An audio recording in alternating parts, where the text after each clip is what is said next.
It's 3 a.m. in a one-stop town. Neon buzz and the world shut down. Coffee's cold, but the mic's still warm. There's a storm outside and another reform.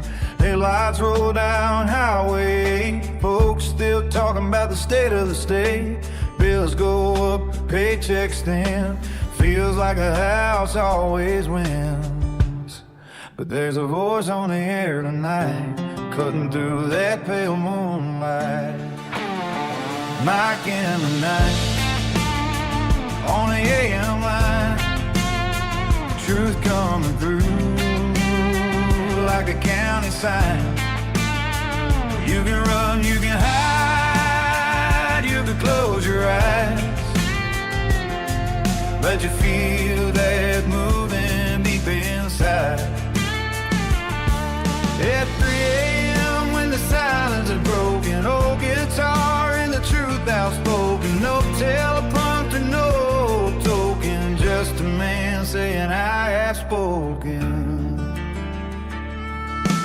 Small-time farmers, city trees, trying to read through the masquerades. Paper headlines, polished lies, but you can see it in the people's eyes.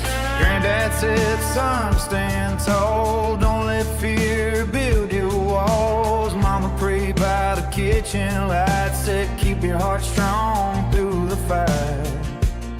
So he turns that dial. It's Mike in the Night. Like knocking on a closed back door. Mike in the night, on the AM line. Truth coming through like a warning sign. You can feel it shift when the clock strikes 3. Like something's waking inside of me.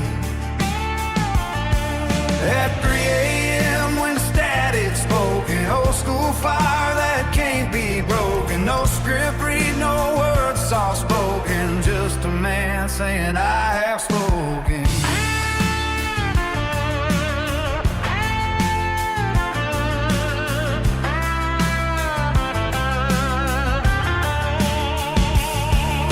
Ain't about left, ain't about right. It's about sleeping good at night, about working hard and keeping faith, and calling out what just ain't straight when the world feels cold and tight. There's a voice in the dark saying it'll be alright. Mike in the night, hear the tone. Front porch truth over dial tone. 3 a.m. and the veil's wide open. Every word caught and spoken. From the back roads to the broken, on the quiet towns to the outspoken. Steel strings ringing, hearts oh yeah. When he tips his hat and says, I have spoken. I have spoken. Today is Monday, the 6th of July, 2026. We are in week 28. We've passed the halfway mark of 2026. Wow. Can you believe that? Here we are, folks. We're it's interesting where we're at right now, and it's interesting where things are going. And the amount of distractions and the amount of bizarro things that are happening around the world, and trying to make sense of, is 2 plus 2 is 4? Is 2 plus 2 still 4? Because everything's not looking the way it seems, so to say. All right, guys, welcome to episode 658 of Mike in the Night. I bid you all good morning, good evening, and good night, wherever you're watching this transmission, whether you're watching us from your camper or cabin in the woods, or relaxing on your lazy boy, or in your condo in the sky. People of the night, welcome to Mike in the Night's 3 a.m. and something is moving you. Thanks for being here, the true voice of the Commonwealth. Folks, we don't get paid to be here. We've been here we've been live over a decade. We've been live, and now here we are. And speaking of over a decade, where are we at here? Let's see where we're at. Where are we at? It's been over a decade. Where are we at here? season 36, episode 3. Season 36, episode 3 for Mike in the Night. And man, I'm pretty excited for tonight's show. Guys, don't... everything mechanically is going wrong with the show. When it comes to just getting things organized. Like, everything is kind of, like, weird and not working right. And this is obviously... Bill Gates has some bullshit update for some bullshit thing that's going to basically ruin everybody's experiences on their computers, right? Or whatever updates they're doing. It's completely changing the system around and making it more complicated. And this stuff is all done on purpose. You know that. And so we got Remy Stuff 3321 in the house. We got Timo in the house. How you doing? We got SBKD in the house. Woo! Oh yeah, who else is here? Mayo King, Lenny Poo's here, and Memozim. There's a lot of names. There's a lot of different platforms on the same thing because we're multi-streaming here tonight for Mike in the Night, which we usually do. All right, guys, let's go to just a quick reminder. You are tuned in to episode 658 of Mike in the Night. It's called The Global Reset Nobody Voted For. And guys, don't forget to join our email list, MikeMartins1980@gmail.com, MikeMartins1980@gmail.com. If you can you please email me directly and I can add you to our mail list. And guys, don't worry, viewer discretion is advised, 21 and older. This show is for entertainment purposes only. Fact check and do your own research. 18 U.S. Code, Section 22574 for Mike in the Night. So there it is right there, folks, for you guys. And, Oh yeah, I got my Superman shirt on today, guys. I was going to do my Superman shirt today, and I found this jacket lying on the bed, and I said, I'm going to put this on. Heck, let's put on this cowboy hat tonight for the show. And thank you all for being here, guys, and tuning in, and watching replays of Mike of the Night, which people keep asking for. They want to know where they find replays, and we're going to show you guys if you want to binge watch. Sorry, guys, I'm just trying to organize things here. Try to binge watch Mike of the Night and watching old episodes and listening to old people or listening to old callers or trying to make sense of something, you know? All right, let's get into a quick channel plug. Where'd you go? Okay. All right, guys, if you want to buy your boy a coffee, go ahead and do that here if you want to buy me a coffee. And, yeah, the coffees always add up, guys. We don't get paid to be here on social media. We don't get paid to be here, but at least if you can buy us a coffee, that's fine. And there it is, YouTube channel here. And guys, don't forget to check our Let's Look at Portugal series on our channel. You scroll down, you get to see Portugal, and we spent money, what we spent on food, what we spent on travel, what we spent on hotels, what we spent looking around, what's to see in Portugal. So let's look at Portugal. Go ahead and check that out. And Philippine Adventures, who wants to move to the Philippines? Check all this stuff out. It's really cool stuff. And yeah, all of Mike in the Night, you guys can watch it at MikeInTheNight.org, MikeInTheNight.org, MikeInTheNight.org. And you know what's really funny, guys? I had people coming into my store, quite a few people this last week, like about 15 to 25, 30 people come to my store. And they don't know about Mike in the Night. They have no idea that Mike in the Night exists. They never heard of it. They never heard of Mike in the Night. And I show them at my store on the computer, and they are floored that we have a, they are absolutely floored that we have a podcast, or we've been doing a podcast now for the last, 32 seasons, 33 seasons now. Completely floored. Never heard of it. Nothing. But they know, they watch me either on Facebook or Instagram, but they don't know about Mike in the Night. So MikeInTheNight.org takes you to our episode. And Facebook, we're still growing. We're growing nicely on Facebook. We just passed 175,000 followers. Thank you so much. And we were constantly kicked off of Facebook during COVID. If you remember, we lost our channel for like a year and a half. So they gave it back. They gave us back our channel. And that's that right there. And there's lots of information here if you guys want to check it out. Follow us on Facebook. Instagram, same thing. Nicely growing on Instagram after we got multiple suspensions. And guys, don't forget to buy something at Teespring. You could go there and click on You can click on the link below. There's a link in the description if you want to buy a mug or a sticker or something or whatever. And guys, TikTok is officially gone. TikTok is gone.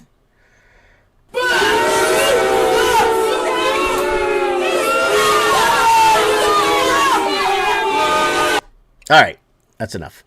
TikTok is gone, guys. We got permanently banned on TikTok again, and that's it. We're not going to go back. It's our 4th suspension on TikTok, and anytime you call out the Chinese or anything specific that specifically points to the Chinese destroying your country, they ban you on TikTok. Right? Anything that has to deal with your country being destroyed by China, whether it's through money laundering, whether it's through real estate bidding wars, whether it's through farming, whether it's through bringing in fentanyl to your country, they will shut you down. They will shut you down.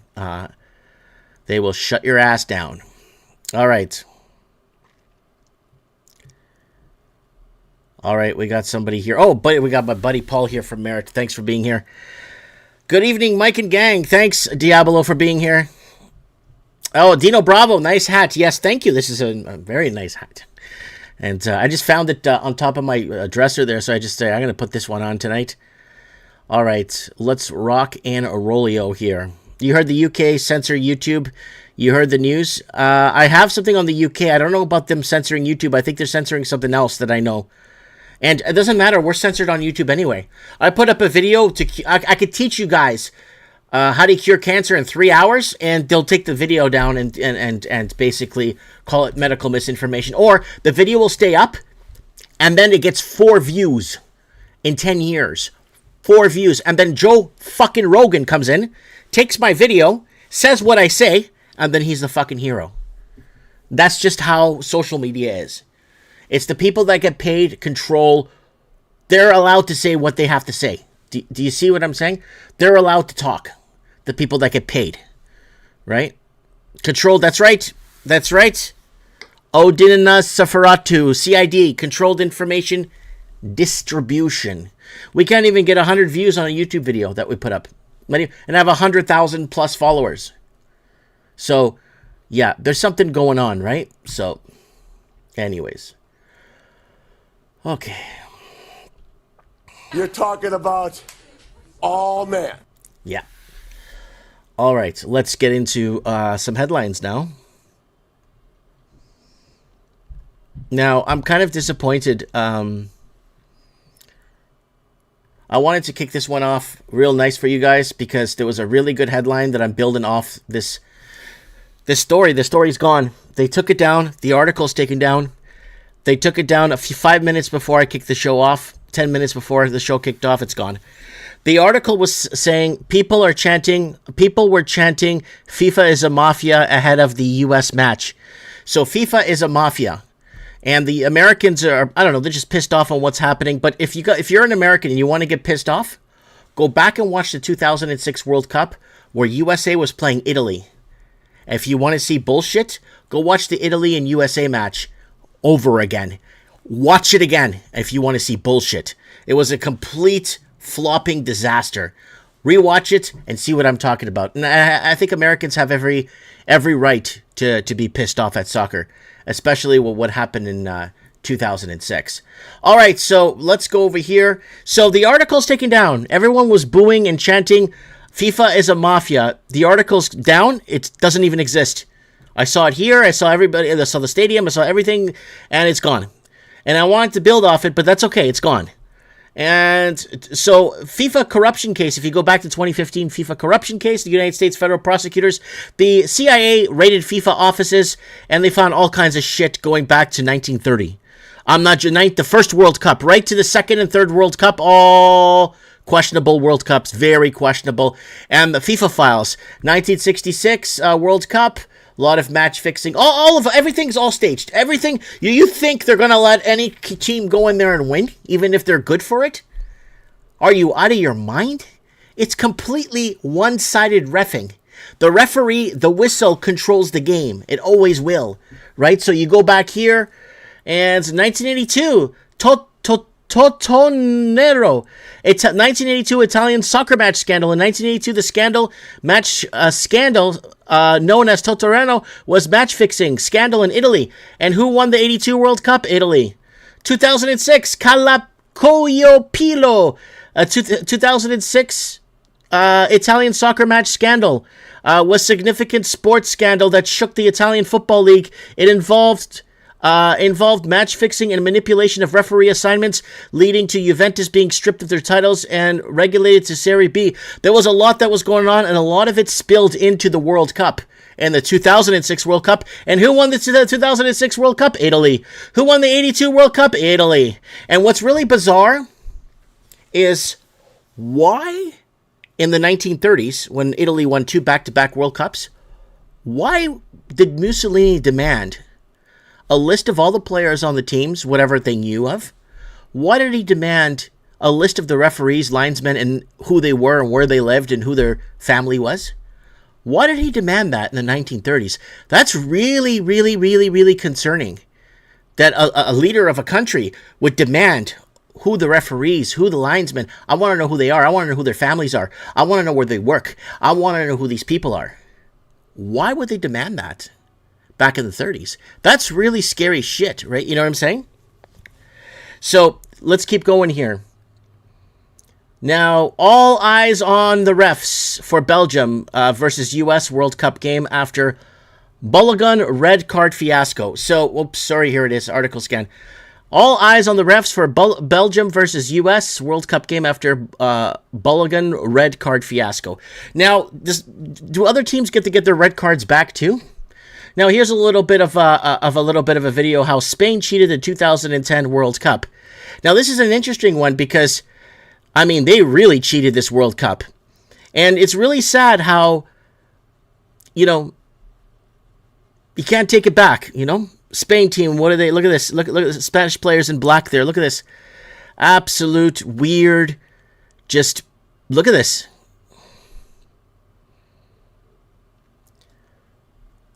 Biggest diving flop soccer player in 2010 finals. Huge flopping. Watch this. Doesn't even touch him. Like every World Cup's been like this. Except this World Cup, they're a little bit more stringent on this World Cup. But everything before this 2026 was like this. Everything before 2026 was like this, right? So there it is right there. Let's keep going. Look.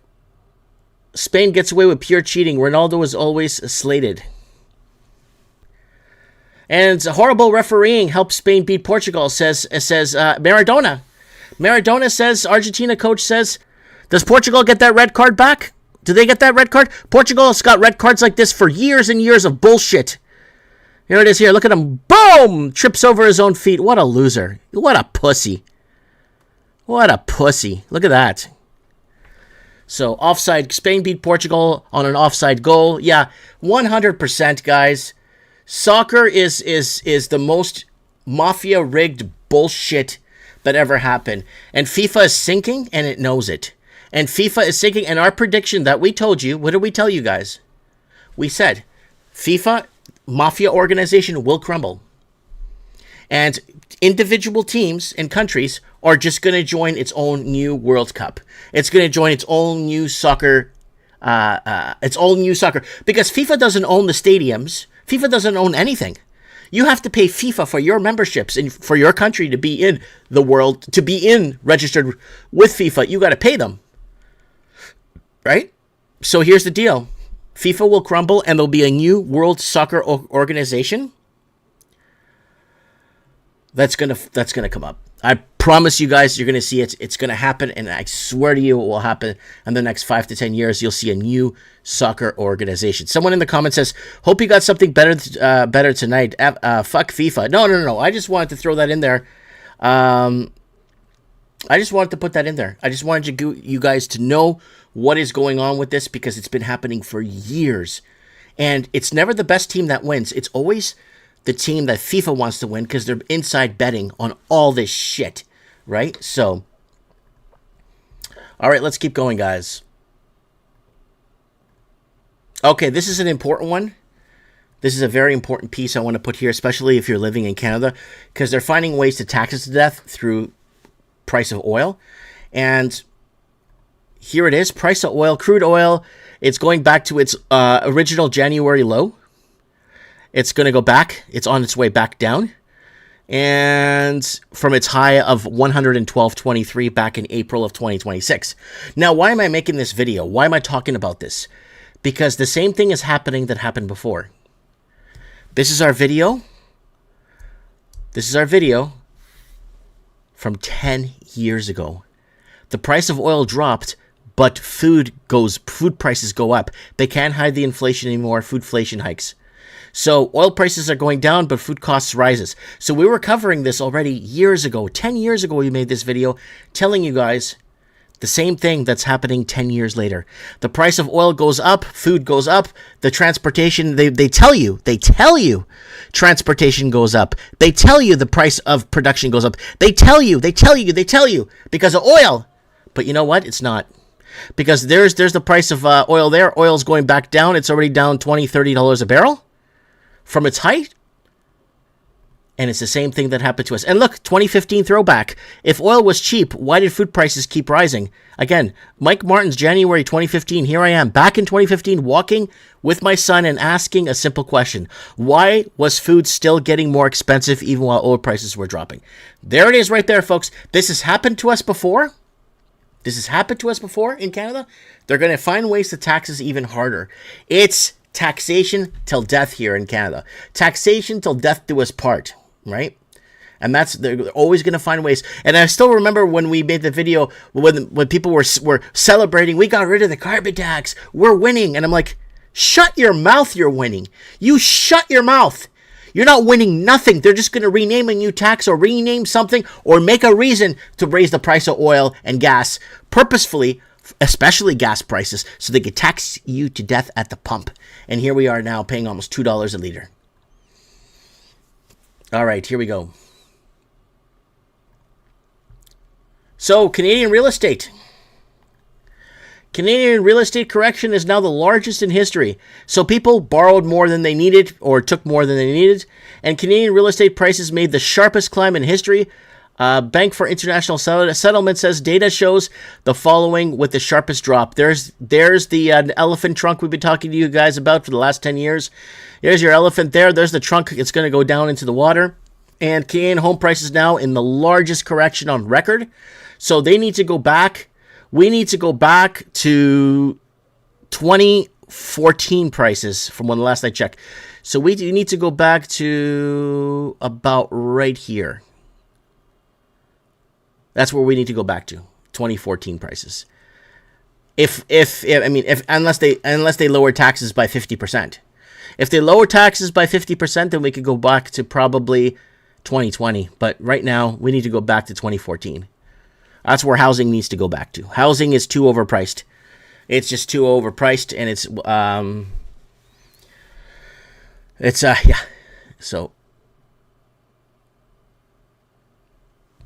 So that's what's happening there. And this week's top story is Canadian housing affordability, similar to 90s bubble, second job rise. So we're looking at 90 bubbles level. Let's go over to the, there it is right there. We're going to go back. We are going back, folks. Canadian housing affordability is the best in 4 years, roughly the same as the 90s bubble, but it's 4 years. We need to go back. Oh, God. We need to go back to about 2014. Canada continues to see persistent improvements in affordability, measured as ownership carrying costs as share medium household income. The bank's measure fell 1.4 points to 53%. It needs to go lower. It's too high. And Mark Carney! Mark Carney! Remember this fucking asshole? Carney chooses German submarines for Canadian Navy fleet. What the fuck is your problem? So there it is right there. Carney chooses German submarines for Canadian Navy fleet. The contract expected to be worth $100 billion over its lifetime. You seriously can't make this shit up. You seriously can't make this shit up. You can't make... Carney chooses German submarines for Canadian Navy fleet? What is this? What the fuck is this? So your tax dollars are it's expected to be worth $100 billion over its lifetime. Why does Canada need submarines? What the fuck? I think Canadian veterans that fought for this country and the Canadian seniors that built this country, I think they need to spend that $100 billion taking care of them instead of buying a bunch of fucking submarines that who the fuck's going to drive? What do you do with the submarine? Do you sail it? Do you drive it? What the fuck you do with a submarine? What are you going to do with submarines? How many submarines are we getting for $100 billion? Canada's preferred choice to build the Navy's new fleet of submarines, a multi-billion-dollar defense program that is expected to be the largest in the country's history. Why are we arming? What are we arming for? What are we arming ourselves for? To create more conflict with America? To piss off the Americans even more?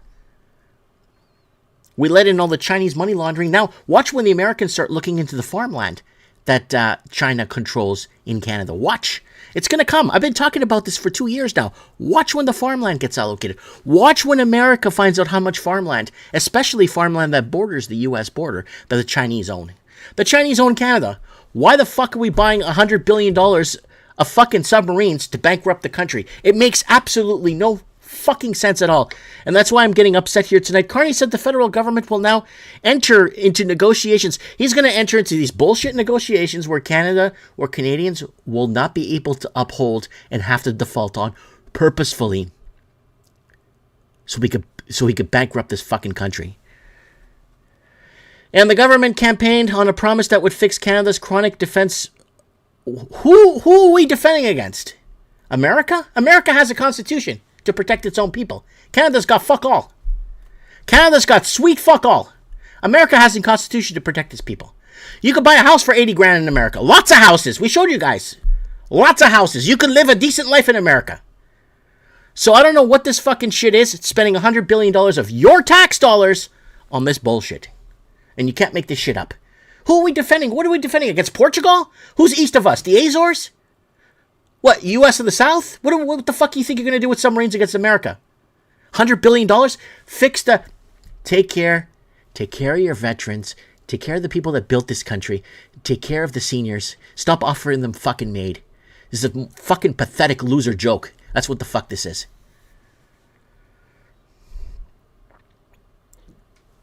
All right, let's keep going. And man arrested in connection with West Kelowna grass fire. So arson season Woo! Is back in Canada. And you don't want to believe in climate change? Then go fuck yourself. We're just going to burn it down. So man arrested in connection with West Kelowna grass fire. So there's going to be a lot of fires again. A lot of fires are going to be sparking up again. And was it 2024? We were reporting here on the channel. We were reporting in 2024. We were reporting the 403 arsonists were arrested in 2024, caught red-handed burning, and they let them all go. They let most of them were just let them go, right? So, yeah.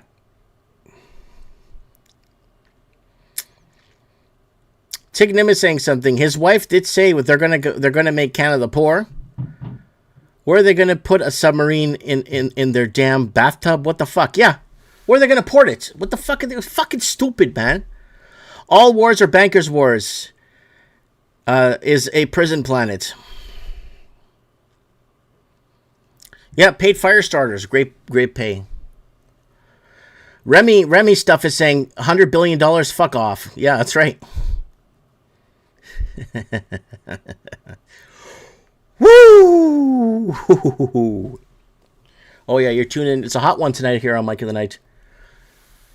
Oof. It's like 33 degrees in this room, and I am going to take this jacket off here in a second.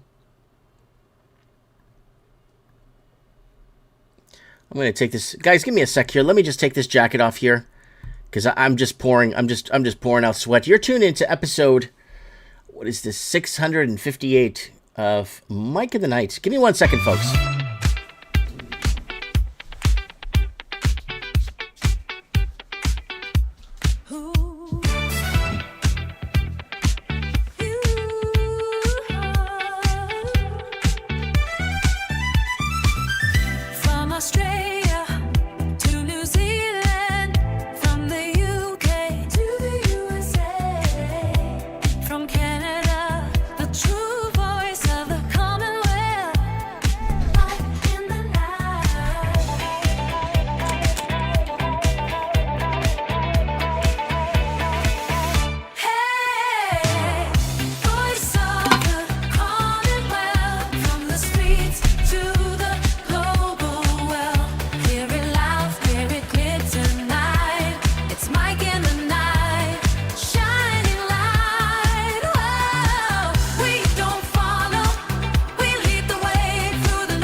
All right, guys, I'm back. Sorry, I'm actually just sweating it out here. It's like 32 degrees in this room, and it's pretty hot. All right, guys, we have returned. We're here. Just adjust here. There we go. All right, so let's head over to the United Kingdom here, and what's going on in the UK and Europe. Let's head over to Europe. Migrant care workers still bringing dozens of family members to the UK despite clampdown. So you got care workers coming in, right, from Bangladesh. Where's the UK care workers? India, Sri Lanka. I'm just trying to think where the care workers, because Canada's different. Canada's the Filipinos and America's Filipinos, but the UK is primarily Indian care workers. Pakistani? No, Bangladesh. I'm just trying to remember, but those people are bringing in tons of people. Entire families are coming in. So, new Home Office figures revealed that migrant workers ignoring restrictions by bringing in family members at a ratio as high as 15 for every worker. So, every worker that comes in from, let's say, India or Bangladesh or whatever, or Ghana is right here, Ghana, where else? That's not giving us Central Africa, are bringing in 15 people with them here into the UK. And also, Albanian gangs are offering migrants same-day trips to UK on yachts for £15,000. Let's see if we have a picture here of... No, we don't have a picture. So, small boats are coming across. A British Albanian criminal network is operating sophisticated people smuggling services using luxury super yachts to ferry deported convicts back to the UK, and investigation has revealed the gang promotes its services on TikTok and charges £15,500 for passage from the Netherlands to ports near Dover. Unlike overcrowded rubber dinghies that cross daily from France, these high-end vessels attract far less attention from authorities. By docking at smaller marinas, and smugglers circumvent more rigorous security measures in place at major ports. So they're coming in with these speedboats. There they are right there. So they're coming in at £15,500 per pop. They're bringing over people. That's the economy, folks. That's the economy we're building ourselves on. And Ireland's new digital wallet turns MyGov ID into a national ID. We told you that MyGov ID will become a national ID. You can watch the short. We covered it a year ago. And Ireland has switched on first working pieces of its state digital ID. The version citizens can now download is the opening move in something larger than convenience app. Yeah, MyGov ID, we already discussed this last year. Ireland's Department of Public Expenditure has described its own scheme as designed around meeting Ireland's legal obligations under the EU EIDAS 2 regulation, a phrasing that gives the game away, right? The wallet exists because the law requires it, right? Not because Irish people asked for the government app that holds their identity. So they sold it as convenience, and there it is right there. The national ID is becoming a national ID where the digital ID wallet, MyGov, turns into a national ID. And Switzerland Bearded trans woman kicked out of a woman-only nude bathing area in Bern. City apologizes the next day. Who does the city apologize to? They apologize to the bearded trans woman for apologizing for getting kicked out of a woman-only area. And in the woman-only nudist section of Mara Ziblad's swimming pool, several women reported the presence of a 27-year-old bearded trans person whom the media described as a woman who had visible male characteristics. However, once the individual was ejected from the area due to discomfort of the women, the city government was quick to react in support of the trans person. That's how it is. So it's so bizarro. It's so weird. It's an upside-down world we live in, and I don't even know why they're still allowing shit like this still. Poland hunting for whistleblowers who exposed secret arms delivery to Ukraine. So nowadays, if you're a whistleblower or you have some information you want to save lives with, they'll come and kill you. And Polish military counterintelligence will be investigating those responsible for exposing secret deliveries of Patriot air defense missiles to Ukraine. Defense Minister Władysław Kamolewski has announced. The controversy erupted on Saturday after several Polish social media accounts reported that Warsaw had quietly transferred US-made PAC-3 Patriot interceptors to Kiev in March without parliamentary approval or informing the public. So there it is right there. And France, young girl was kidnapped, tied up, assaulted, and threatened with murder for dating the wrong boy. Brother and cousin was convicted. So basically, a Muslim girl was dating probably a white guy or a guy at school or whatever it is. And the family found out and they beat the crap out of her and hurt her. And this is why Islam needs to go back to Islam. Go back to, there's 52 Islamic countries. Go to one of those 52 countries so you could live and you don't have to hurt people. You don't have to hurt people like this, okay? All you have to do is go back to a country where you won't find Christian people or white people. Go back to a country where you can find your people, and then no one needs to die and get hurt. Very simple, right? I think that's a very simple assumption here, right? Right? Woo! All right, let's move on. EU Reddit users must verify age with government ID or selfie. Child safety is the reason for the label. Yeah, we covered this already last year. And verify age with government, and it's all about child safety. That's complete bullshit. Reddit began forcing many of its European users to prove their age on June 24th, and it chose an invasive way to do it. Anyone the platform's automated system flags as possibly under 18 now has to hand over a government ID or a live face scan to a third party before opening a single mature community. So there it is right there. All in the goodness of saving the children. And that's what they tell you, and that's what they're always going to be saying. All right, who's here? My son is here to visit. I'll catch the replay. Oh, thanks, Mike. Thanks, Sandy. Have fun with your son. Someone saying African. There's Dino saying, have a nice visit, Sandy. The whole world is a total shit show. It totally is. Bizarro world, says James. Hello, Mike. I was able to be here for the live event. Hurrah! Oh! Second or third most important guy in the comments here. For Merit, sorry. Arguably the second or third most important guy from Merit is here. The background looks like the GTA game with the groovy pink. Oh no, this is a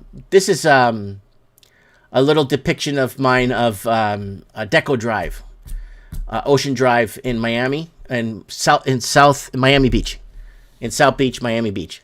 I used to hang out here on the street, and if you walk behind me all the way to the end, there's a Starbucks there and a cul-de-sac. There's a weird cul-de-sac and a parking area there. I used to hang out there. I used to hang out in that area for for a good 5 years. I used to walk up 4th, 7th, 9th, 13th Street here. I used to walk over to Alton Road, 5 or 6 blocks over. I just used to spend my time here in this. I used to eat at restaurants here, go to the beach across the street. On the right of, or this side of me, is the beach. Right? So we got Center Star in the house. Okay. Yes. All right, guys, let's rock and roll here. Let's keep moving along. Let's get into the price of gold. It's kind of important because it affects everything. So price of gold is down $3.10 from the last market open. It's at $4,164.40. And we are starting to see slow declines on the price of gold from its high. When was its high? Right here. What's this? 5,300, right? Yeah, 5,300-ish was the high. We reported on that. Now it's down to 4164. And they're doing everything to skew the price of gold. You know that, guys. This is old news. And Bitcoin right now is all over the place, but it's sitting around the $63,800 mark. It's kind of, again, it's a very dangerous... Bitcoin's a very dangerous, unless you bought it at $10, but it's a very dangerous game to play. Pentagon is struggling to replenish weapon stockpiles after Iran war. GAO report says. So they're having a report finds that president's delay in weapons delivery. So America's having a really tough time meeting its obligations to other countries that bought weapons from the United States, right? So they're looking, so they, I mean, I'm hell-bent. I'm to say that they're having probably issues with basic ammunition. Just all different rounds of ammunition. 9mm, 33 caliber, all kinds of calibers. I think they're having an issue just stockpiling bullets or getting bullets, right? And that's the deal there with that. And they have a lot of countries they owe weapons to too. A lot of countries signed agreements with the United States to buy these weapons, right? And I don't know what the heck is going to happen here. And NASA contractor with top secret clearance reveals agency routinely scrubs UFOs from public photos. And this has been happening for years. A former NASA contractor with top secret security clearance dropped the bombshell. The space agency routinely scrubs evidence of UFOs from official photographs before releasing them to the public. The allegations came from Donna Hare, who worked as a technical instructor for Falco Ford Aerospace, and who repeatedly alleged that NASA routinely airbrushes unidentified objects out of satellite images destined for public release. Of course, they doctor everything. They don't want you to know that they want you to think we're alone out there, right? But no. There's more that meets the eye. Rising AI demand drives surge in data center water consumption, reports indicate. So I was talking to a gentleman that told me he works in a data center and they don't use water. They use something else, some other cooling, like a radiator coolant type thing that circulates and cools off. So I'm not too sure what is happening with water consumption at AI centers, but I'll keep my eye on it for you guys and let you know what I find. But the rapid expansion of artificial intelligence workloads has driven U.S. data center water consumption to nearly 1 trillion liters per year. And the cooling methods. Most data centers relies on evaporated cooling systems that release heat by vaporizing water. Facility operators said a single large facility can use millions of liters per day, according to an analysis titled The Water Lie. Data centers are selling us, which noted that the water crisis created by data centers is not about their annual consumptions, it's about peak demand and how it stresses local water systems beyond capacity. So I'll keep my eyes and ears open because I did speak to someone that does work at a data center and he told me they don't use tap water. They don't use city water. They use something recycled. So we got someone in the comments. Good comments. Everyone is waiting for someone else to do something. That's it. Yeah, Dino Bravo, glycol. I think that's what he told me was glycol. Then someone says, same shit as AC system. Duh. Yeah, I'm not the smartest. I ain't the sharpest tool in the shed. I'm just here. I don't get paid to be here. So I'm just doing my best here for you guys. And let's keep going here. And Microsoft to cut 3,200 jobs amid Xbox restructuring. Our business is not healthy. Yeah, I don't know, man. They don't even make the discs, so they don't even make the discs anymore for the Xbox games. You buy them in a plastic container with a disc inside. It's shrink wrapped. The disc is already checked for bugs. You put the disc in, you play the game. Now it's all digitally downloadable, and they're cutting back jobs, and it's costing them a lot less to make games now with AI helping them out. So they don't have to pay people anymore as much as they used to. They don't have to pay to produce anything anymore and then put it on the shelf. They could cut all those corners now. And now they want to cut 3,200 jobs, right?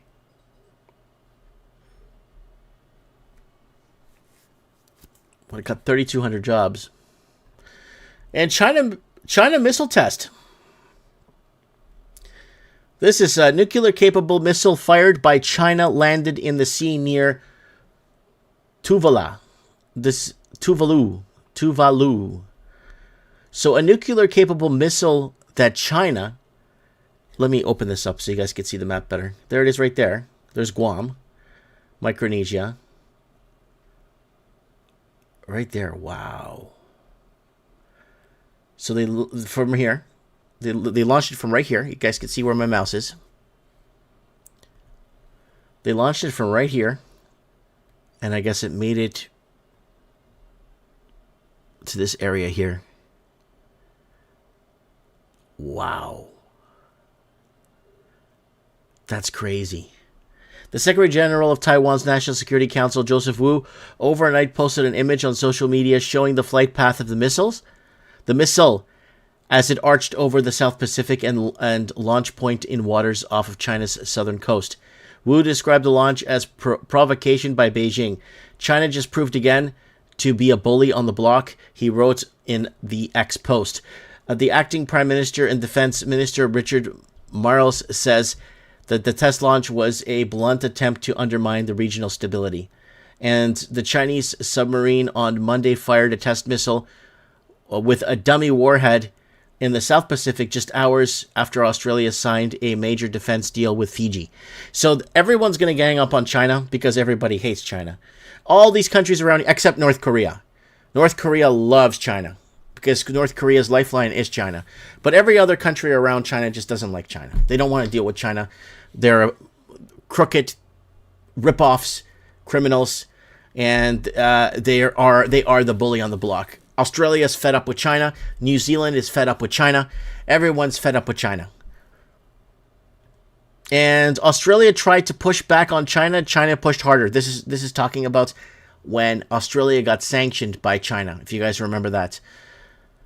And relations between Beijing and Canberra have improved over the past 4 years, but China's ambassador is now warning of a Cold War mentality.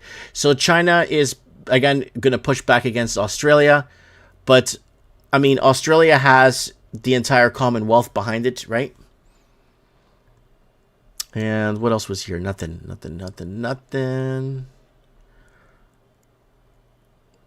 And let's get into...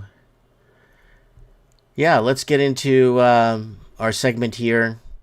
Forbidden News for Canadians. Welcome, guys, to Forbidden News for Canadians here on this new special edition.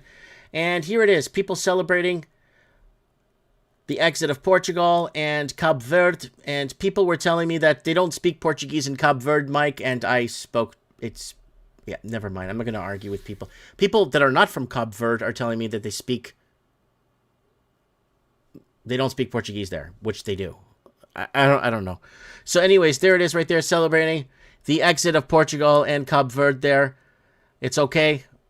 And Messi has been in the U.S. for over 2 years, but I've never seen a crowd gathering in the streets for him like we're seeing for Ronaldo. And when you're big, you're big. So there's the streets there. Was that in Dallas, Texas today, or was that in Houston? Was that the game in Dallas today? So all these people out there to see, basically, Ronaldo arriving. And Ireland's street turn abodes of prayer as men publicly pray the rosary. There's Our Lady of Fatima here. And the men praying. Yeah.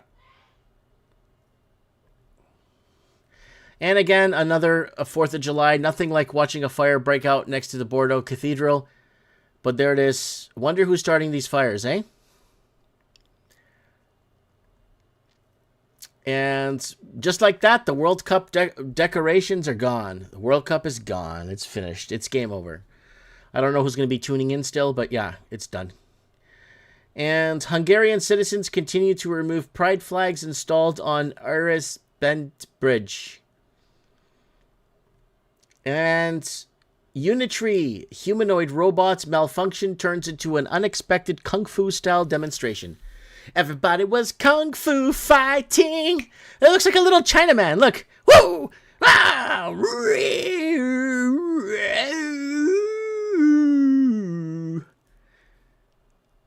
Yeah.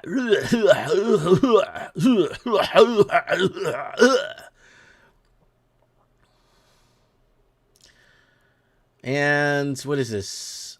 Island of 6,000. Yes, this is Lampedusa. We covered this a year and a half ago, 2 years ago. We covered this. We actually, this is Sicilian. It's an island. It's part of Italy. And Island of 6,000 saw migrant arrivals surpass its local population. So they just bust in a pile of North Africa people from Africa into the Sicilian island. There it is right there. Talk about takeover, eh? Los Angeles streets turn into absolute chaos. Look at them doing smoke shows. They're doing smoke shows there. Guy can't even see through that smoke, and then they're, oh yeah, smoke show. Oh, someone else got hit there. And woman beats up European woman to force her out of her seat in a shocking unprovoked. So it's a Muslim lady. It's a Muslim African lady. Beats the crap out of the lady. And you know what the fucked up thing is?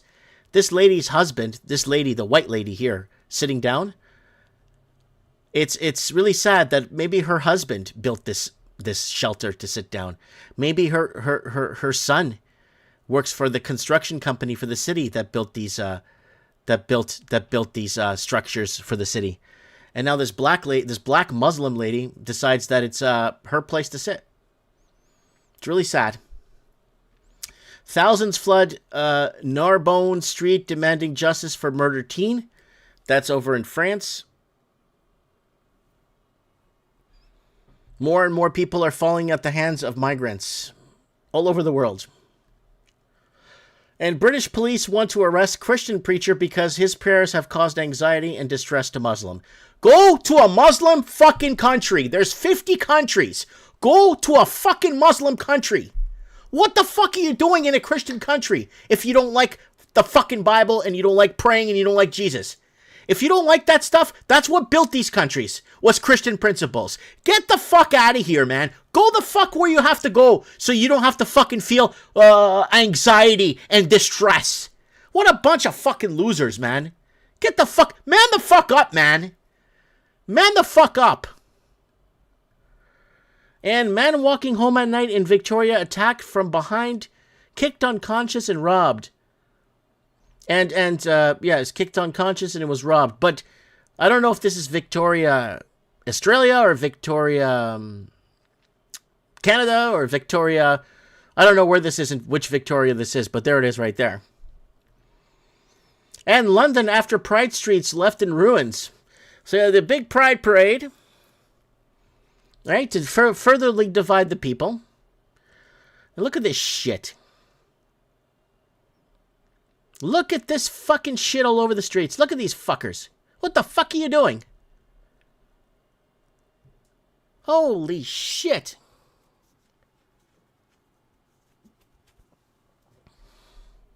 Look at that. And an Irish father confronts 3 immigrants he caught smiling at his children. You just won't let my kids follow me. Just want it. Get out of this park now. What are you looking at? Get the fuck out of this park now, mate. Do you understand me? Fucking staring at kids. Get out of here now, you property park. The tree is, boys. Get the fuck out of here now. You Oh, Europe's gonna take itself back. Oh, Cabo Verde, well. Os portugueses estão-nos acompanhando e que estão-nos apoiando. Estamos acompanhados.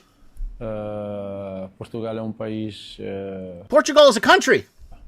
que temos muita ligação por causa We have a big communication or interties.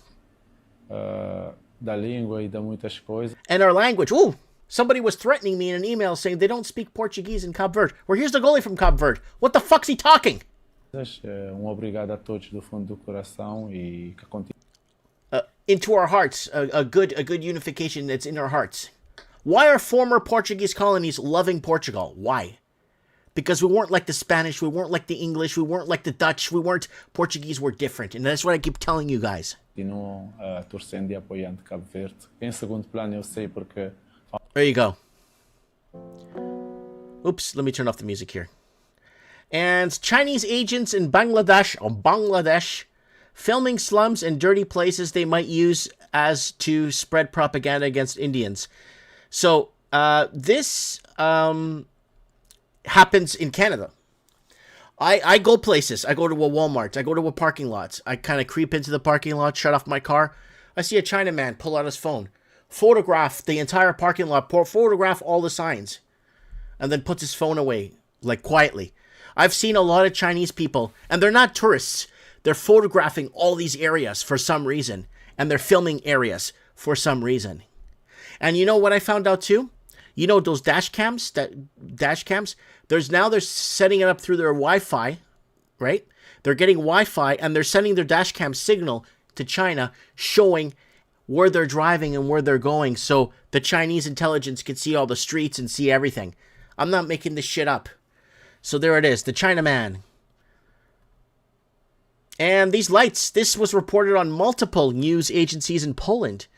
It's during the, this was on May 16, and finally the video gets recorded of these multiple lights circulating in the sky there. And this made headlines. This made headlines in 5, 6, 7 different news cycles there in Poland. And police fled from Moroccans. Look at the police are scared of the Moroccans in London. Look at his trunk. That fucker's got his trunk open. Yeah. Look at his trunk. And Moroccan migrants attacking French drivers after Morocco defeated Canada in the World Cup. So that's what you do. If Morocco defeats Canada in the World Cup in the United States or in Canada, you go to France and you fucking destroy everyone's car. That's what you do. Fangulo. The Fangulo boys here. Yeah, and then someone gets a bat to the head. What happens? Right? They blame the driver that worked hard to pay off his fucking car. Right? These motherfuckers have nothing to lose that are trashing this shit.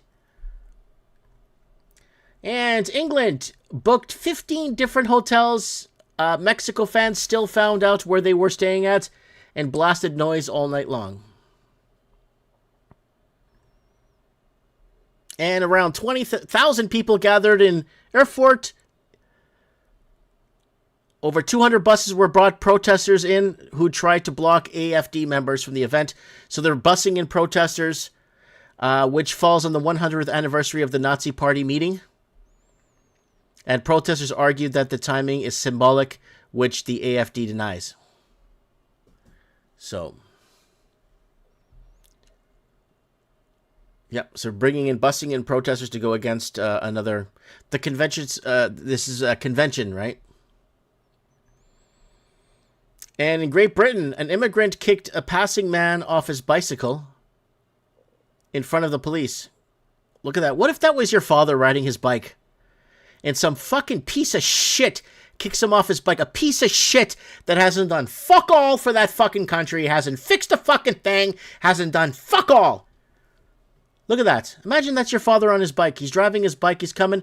And some fucking piece of shit migrant kicks him off the bike. What the fuck? And fentanyl lab busted in Richmond, BC by RCMP after vehicle stop. So the fentanyl comes in from China, in case you guys don't know, in Canada. And the fentanyl that comes into America comes through Benito Juarez, Mexico, from China. All this shit comes in from fucking China. China's been bringing in this fucking shit and the precursors and all the chemicals. It's the fucking Chinese that are fucking your country up. And man sprays fire extinguisher on migrant outside. This is in Rome, Italy.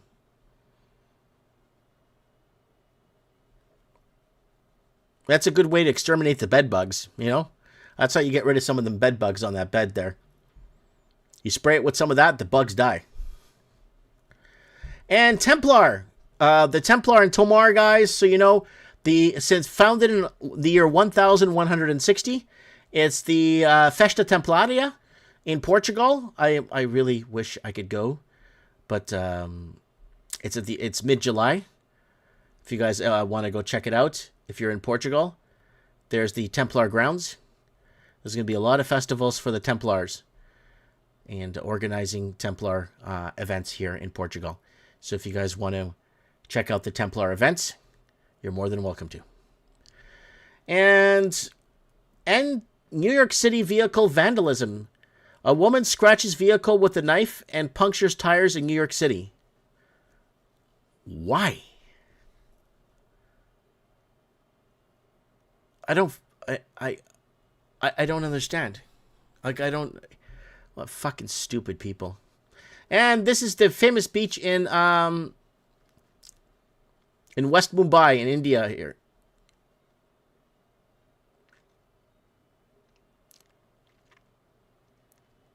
There it is right there.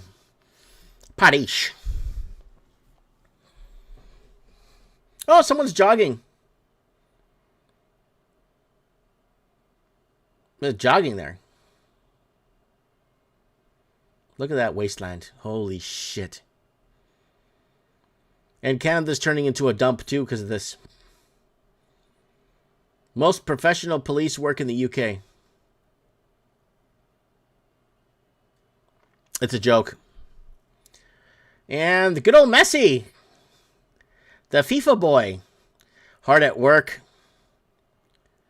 Hard at work. Oh God, did we lose it again? Let me see if they cut us off of this. No. Here we are. 4th of July in Nashville is insane. Holy smokes. 4th of July in Nashville, in Tennessee.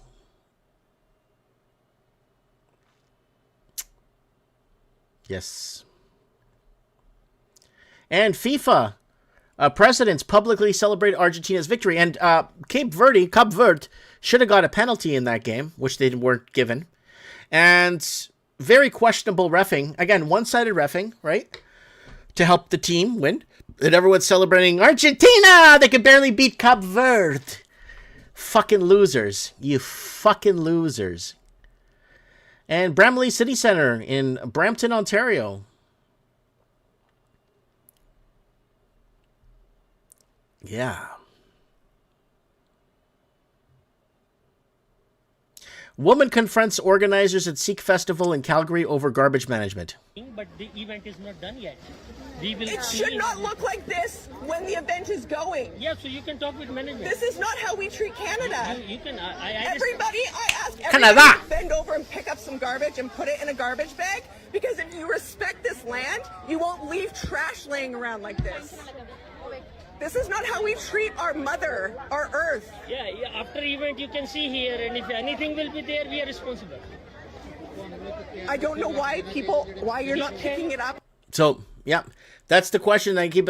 See, back in the day, when I was a kid, if I wore a shirt like that said Canada, people would come up to me and say, hey, look at that pork chop. Look at that Portuguese. He thinks he's Canadian. What a fucking loser. That back in the day, that's what they would tell me to my face, was that. And I don't even know what the fuck these people are doing here in Canada. I don't fucking know anymore what these people are doing here in Canada. Fucking shit. Anyways, here we go now. Fire. What is this? Another church catching fire here?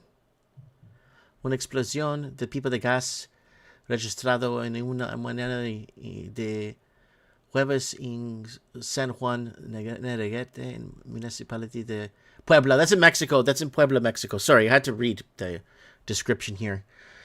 En total, 1,753 personas abandonado el plantal para registrar su seguridad ante el registro provocado por el incidente. So there it is. People had to get the hell out of there to protect themselves from the incident. And I told council I was homeless. They gave me a tent and Greg's vouchers. This has to be in New Zealand. Because in New Zealand, if you're homeless, they give you a tent. Oh, no, this is in the UK. But asylum seekers' families say they hate living in their 250,000 new built home. So asylum seekers coming to the UK, they hate living in their free home and their 250,000 pound home. But if you are from the country, they'll give you a tent. You see? Masked white nationalists group holds up 4th of July march through Washington, D.C. So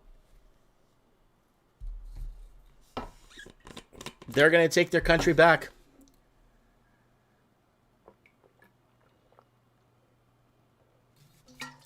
People, we're going to take their country back. Because it's their country. Not my country. It's their country. And they'll take it back. They'll take it right the fuck back.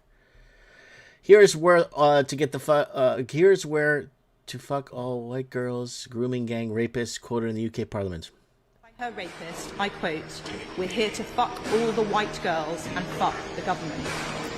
Will the minister accept that, in many cases, these crimes were racially and religiously aggravated? Sorry, there's music there. So they're here to fuck all the white girls and grooming gangs, rapists, says in UK Parliament. They're from Pakistan.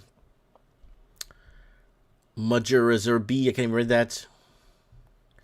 Really sad situation we're in. And a woman was attacked by a Muslim woman because she wasn't wearing a burqa, but makeup. Again, guys, if you... oh, this is probably in Bangladesh, though. See, if you're in a Muslim country, you could do this shit in a Muslim country. But coming out to the West, to a Christian country, doesn't work. You didn't build fuck all in this country. You have no fucking say in it. And UK Englishmen are quickly learning how to hack the two-tier justice system in Britain. This is hilarious. You don't feel self-conscious about your big nose or about your bum. In all honesty, you could piss or shit yourself and nobody would know. Your eyes look beautiful. Thank you.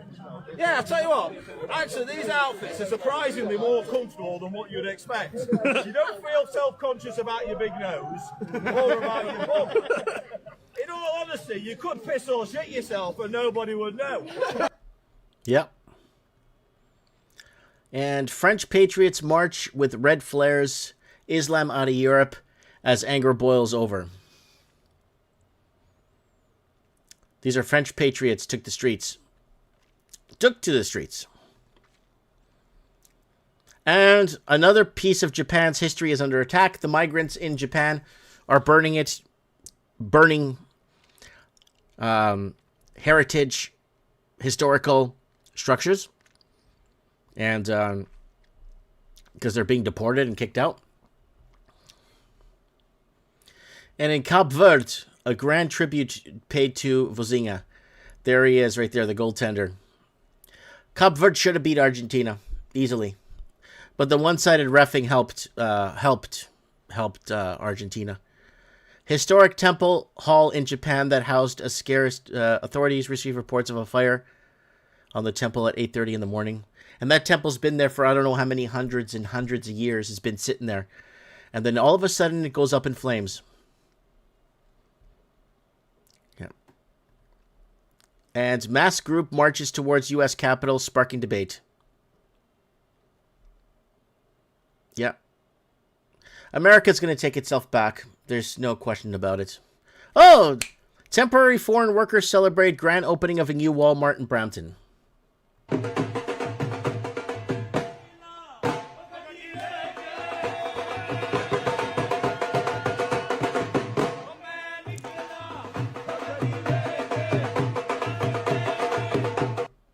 Okay, we go back to Europe. We'll trade off. We'll have a trade-off. We'll go back to Europe.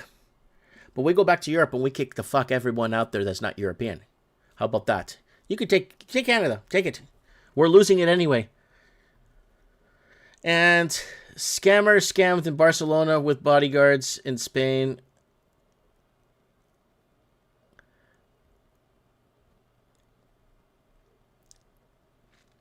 So they scammed the scammer, and the scammer wants to fight back because he got caught. Disgraceful refereeing. Lots of these videos going viral. White Vanguard. As white men fight back.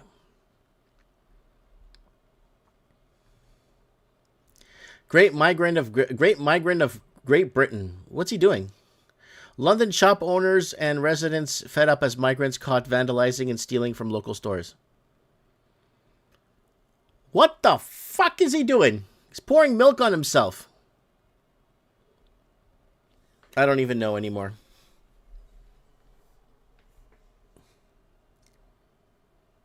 And bus doesn't let woman on. Look, look, look. The guy's coming on the bus with his wife and he's saying, my wife is right there. And that's it. He drives off.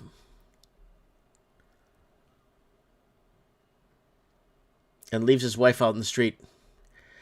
Man takes over train in France, intimidating passengers and urinating inside. Because he didn't build the fucking thing. And that motherfucker's not going to clean anything either. That guy's not a janitor there. He doesn't work to feed his children through wages and stuff and taxation. This fucking guy's going to take a piss and shit there. And then the janitor's going to have to come and clean that. Right? Oh, there you go. He's going to take a piss. Man destroys shop display window with an iron bar in Germany. Police follow him without making an arrest. So you tell me, this is your business. You worked hard to build it. You put that there. You've put all the time in. And some fucking rat comes over and breaks your windows? And then the police say, oh, it's forming an opinion? Go ahead. Police get to him and say, yeah, forming an opinion? You try to assault a cop like that in the States, they take your ass down and electrocute your ass and take you in limp. But they let him go. They let him go. See, get away, go away. They let him go. See? You see that? In America, they take that guy and fucking beat the shit out of him. And Playhouse Club, High Men Security. This is in Vancouver, BC. This is Canada. It's getting beat up by a bunch of guys.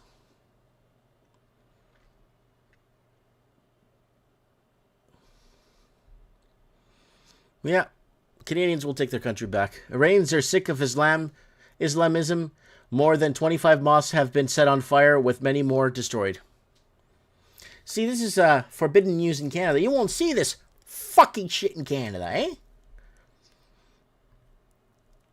And Coral Il Palacio base. Wow, look at that. Completely collapsed. It's in Napoli. It looked like a stage for a concert or something. And wow. Luckily, it looks like nobody got hurt. Holy shit. Rules don't apply to the same team. And here are some eggs from China. Here's your eggs in China.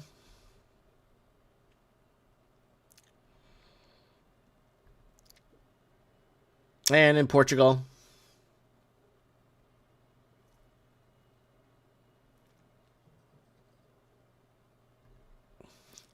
Strong winds in China turn construction boards into giant flying kites. These buildings are all abandoned anyway. No one fucking lives in these fucking places. Some guy burns himself outside of UN headquarters. Mark Carney asking for money shot. Toronto parade. Canada is not a serious country. I don't know how anyone could take Canada serious. 500,000 Portuguese fans invade Toronto before their match against Croatia. Portugal fans take over Toronto. St. Clair was going crazy after Portugal win. And if you guys know, I've watched Portugal lost today to Spain. All right, here we go, folks. Let's close all this. Let's close all this. Let's Let's close all this. All right, guys. Let's get to another segment of the show here. Man, Dano has it out for the Brazilians, eh? Dano has it out for the Brazilians. Row, row, row, back to Rio. Well, I prefer Brazil over Netherlands or whatever. Portuguese. We all speak Portuguese. Thanks, Rodendung. Cool videos today. White Boy Summer. Yeah. Eye-opening videos. Yeah, but this is shit you don't see in Canada, right? There's only one French player on the French team anyway. Did USA lose today? Someone's saying USA just lost. It's all fixed. Everything's all one-sided bullshit reffing. They have one team in mind to win the whole thing, and they follow that team right through. Look at all the World Cups. Look at Argentina last year. Look at Spain in 2010. Watch all the... Like, we played you a whole clip here of how Spain cheated in the 2010 World Cup. Completely outright cheated. Right?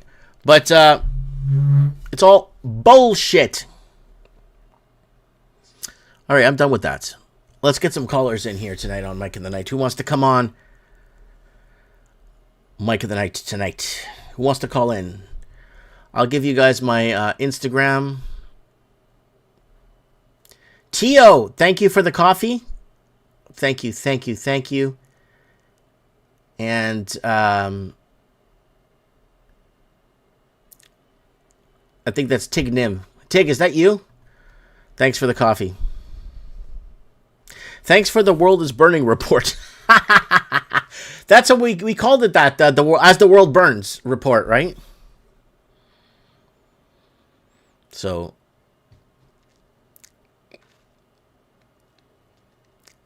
someone says you're on fire at Real Mike Martins. All right, let's get some callers in here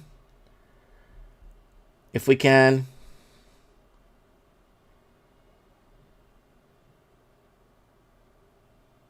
If we can.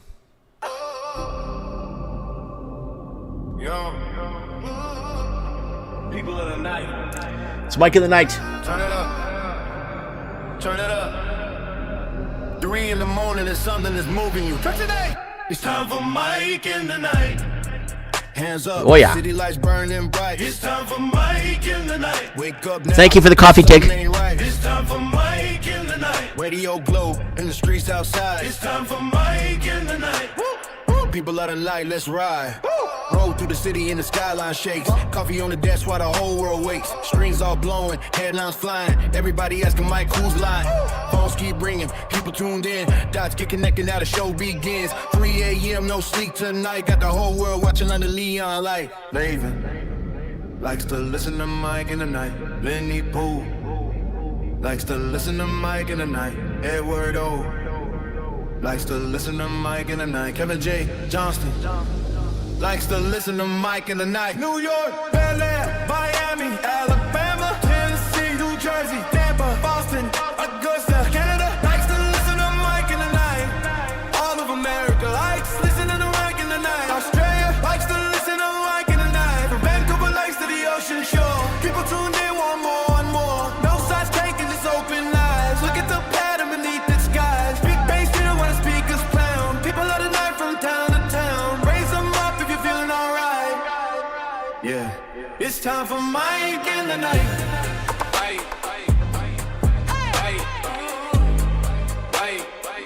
It's time for Mike in the night.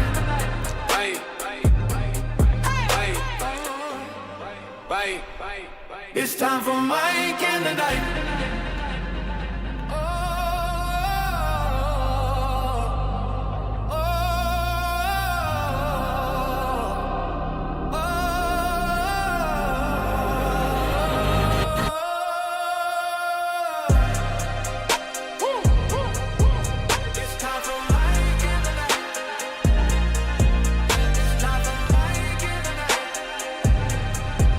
It's time for Mike in the night.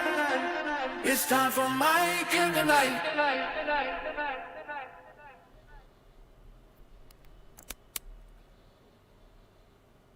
All right, guys, I'm trying to see if I can find new callers in. Let's get some first-time callers on the show. I got no. I'm here, guys. I got no message requests, and Corey Hart says he's got some books to talk about. Just trying to see if there's anybody out there.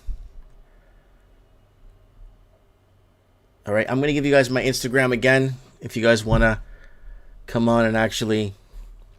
If you want to come on and be a first-time caller, I got a lot of people messaging or telling me, people in person that I see, and they don't want to call into the show. They don't. So this is what the Instagram looks like. My Instagram looks like, and I'm going to give you guys a link to my Instagram, and you go ahead and just send me a message. I'll check the general messages,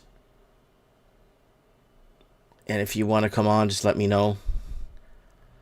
I like to get I like to get first time callers in because it's nice to get people's first opinions on thing and try to figure out what people are thinking or where it's happening.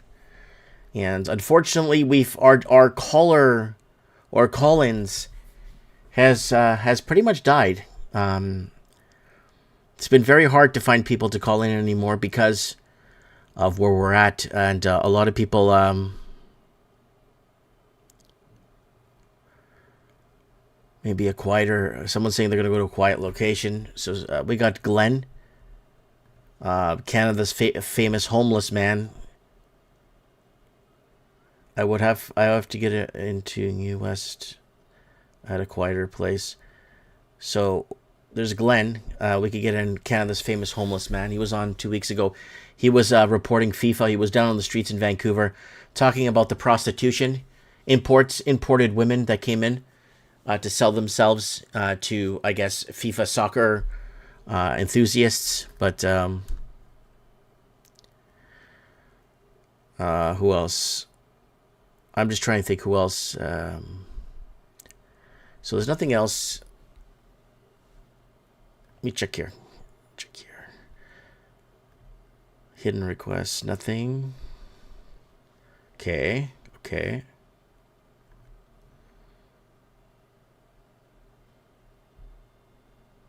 1 sec, guys. I gotta man the phones. I gotta man everything. Basically alone. This is a one-man party.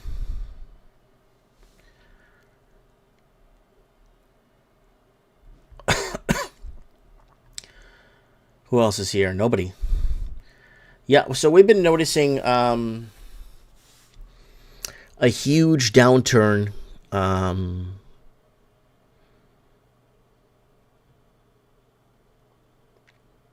of participation in the show. And I'm not mad at you guys. I'm not mad at all. A lot of people are afraid. So this last week alone, I had maybe 20, 30 people come and see me at my store. They come in, shake my hand, and talk to me and tell me what's going on in their lives. And fair enough. But a lot of people are telling me how they're absolutely scared to call into the show. They just don't want to call in. They don't want to call in because they don't want to get fired. They don't want to lose their job. I mean, 25, 30 years ago, if you told people in Canada that if you call into a talk show and speak your mind of something that's happening, you're going to get fired. 30 years ago in Canada, nobody would believe you. They'd be like, in Canada? You get fired for going on a talk show? Oh, yeah, you get fired now. And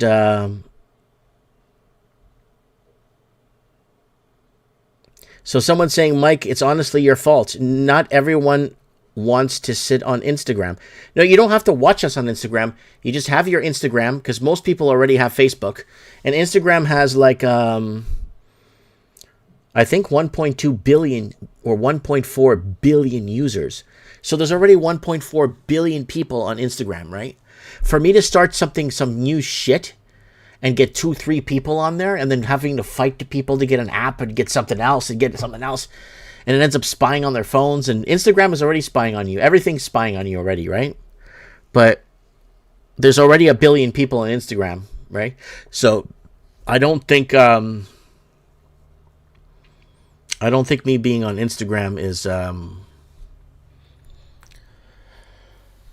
don't think me being on Instagram is a problem, right? I was on Skype, and on Skype,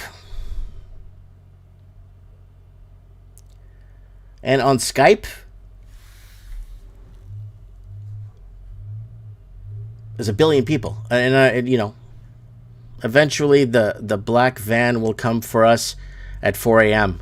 That's Canada now. Glenn said it works fine. Yeah, treat it like Skype. You know how many people have come and told me I got Instagram so I could just talk to you on... Because people want to call me. They don't want to call into the show.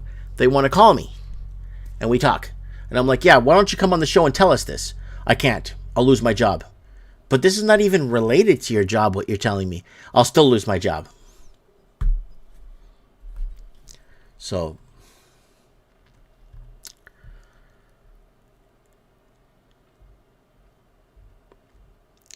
let's see who's here. Okay, we got General Lee here. Maybe we get General Lee on the show. General Lee. Junkyard Dog saying Skype was good. Yeah, Skype was good, but we only had 40 people on Skype. Right? You have to know people to add them to Skype. With Instagram, it's the whole world. It doesn't matter if you know them or not. You could message anybody you want. Right? Right, you could message anybody you want on Instagram. It's wide open. Okay, it looks like we got... I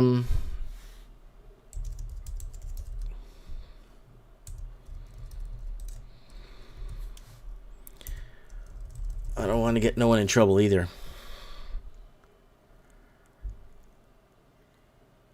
Okay. Let me see who I got. Let me see if I can get General Lee here on the show. Let's get General Lee. If not, we got Glenn, Canada's most famous homeless man. He's on the streets patrolling for us and updating us. He says he's got some shit he wants to share with us. Okay. Okay. We got somebody. One sec. Let's do this, guys. Don't be afraid, okay? Don't be afraid, okay, my people? Looks like General Lee's coming on right now, guys. Give me a second. Festival anthem. Mike in the night. Transmission. Light. Neon shadows on the street. Baseline rising from beneath. Silver skyline. Hearts ignite. We awaken in my mind. Every fear just fades away when the rhythm starts to play. You don't know what's wrong. Alright, you just moving. Hello, how's it going? Good. Ladies and gentlemen, we have General Lee here on Mike of the Night. All right, General Lee, you got something for us. You want to call in? What is going on tonight? Well, it's kind of a groaner, but I'm eating meal number 2 today because that's kind of what I can afford at the moment. Whoa. You're eating who? Meal number 2. Oh, so you're cutting back to 2 meals a day now? Yeah, that's just the amount. That's just the crazy amount that stuff's costing right now. You know, that's kind of a fun one. But yeah, so on that note, though, I decided to do something kind of in the spirit of trying to avoid a lot of problems as we progress into the future, in quotation marks. So I remember, I think a while ago I said I was shopping for a new car or something, right? Mm-hmm. That's a terrible idea. When you take the car out of the equation and you just call it just a purchase, just a straight up financial decision, the depreciation alone just, it's not a good idea. But I'm apparently buying a 94 Jeep YJ for $500 off at Tonquois Lake. And I'm going to fix it up and make that my everyday car because it's so simple. I will not get suckered into going constantly into the dealership for code updates. What kind of code are you going to download into a 94 Jeep YJ? Nothing. Yep, I think that's the way to go. Map sensor. Well, yeah. Map sensor or TPS, throttle positioning sensor. That's it. Really? There's really nothing you could really, 94. No, nothing's going to happen there. It's OBD1. I mean, you could pretty much guess at which sensor it is. Right? Oh, I can tell you right now without even looking what the sensor is. But this is we're getting into a really bad situation when it comes to food prices. And if you check my videos from 10, 15 years ago, I was warning people that people will be bought out of food by 2020.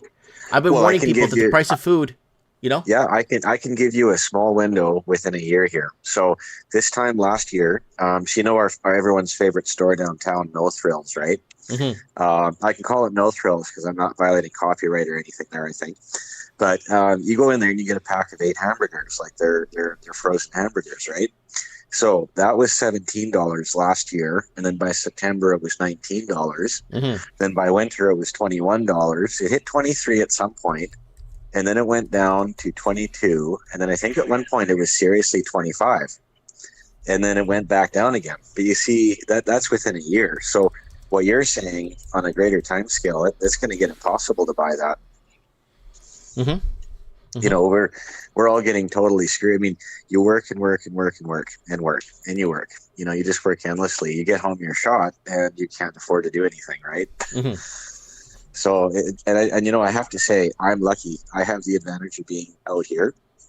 I actually don't understand how you folks in town do it. I just don't. Like the merit's not as bad as Kamloops, but it's bad.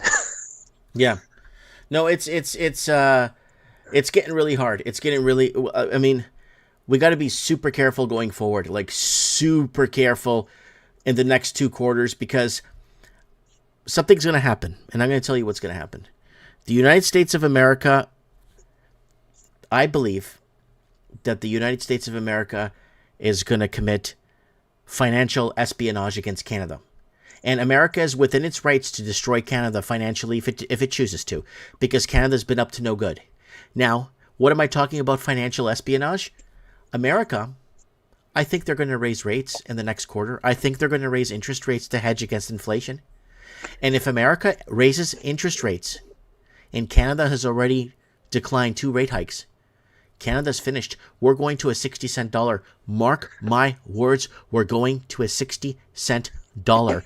And what we're going to be doing, we're going to be importing inflation. It's going to be so expensive to operate in Canada, and America has every right to do this to Canada, because America needs to follow in its own path to fix its inflation problems. If raising rates fixes it, a lot of Americans will survive, because a lot of people benchmark house in America is about $87,000 to $200,000 for a nice spacious home. If you're in a red state, if you're in a blue state of America like California, Oregon, Washington State, New York, if you're in places like that, you are competing with Chinese money laundering and fentanyl wars and all this shit.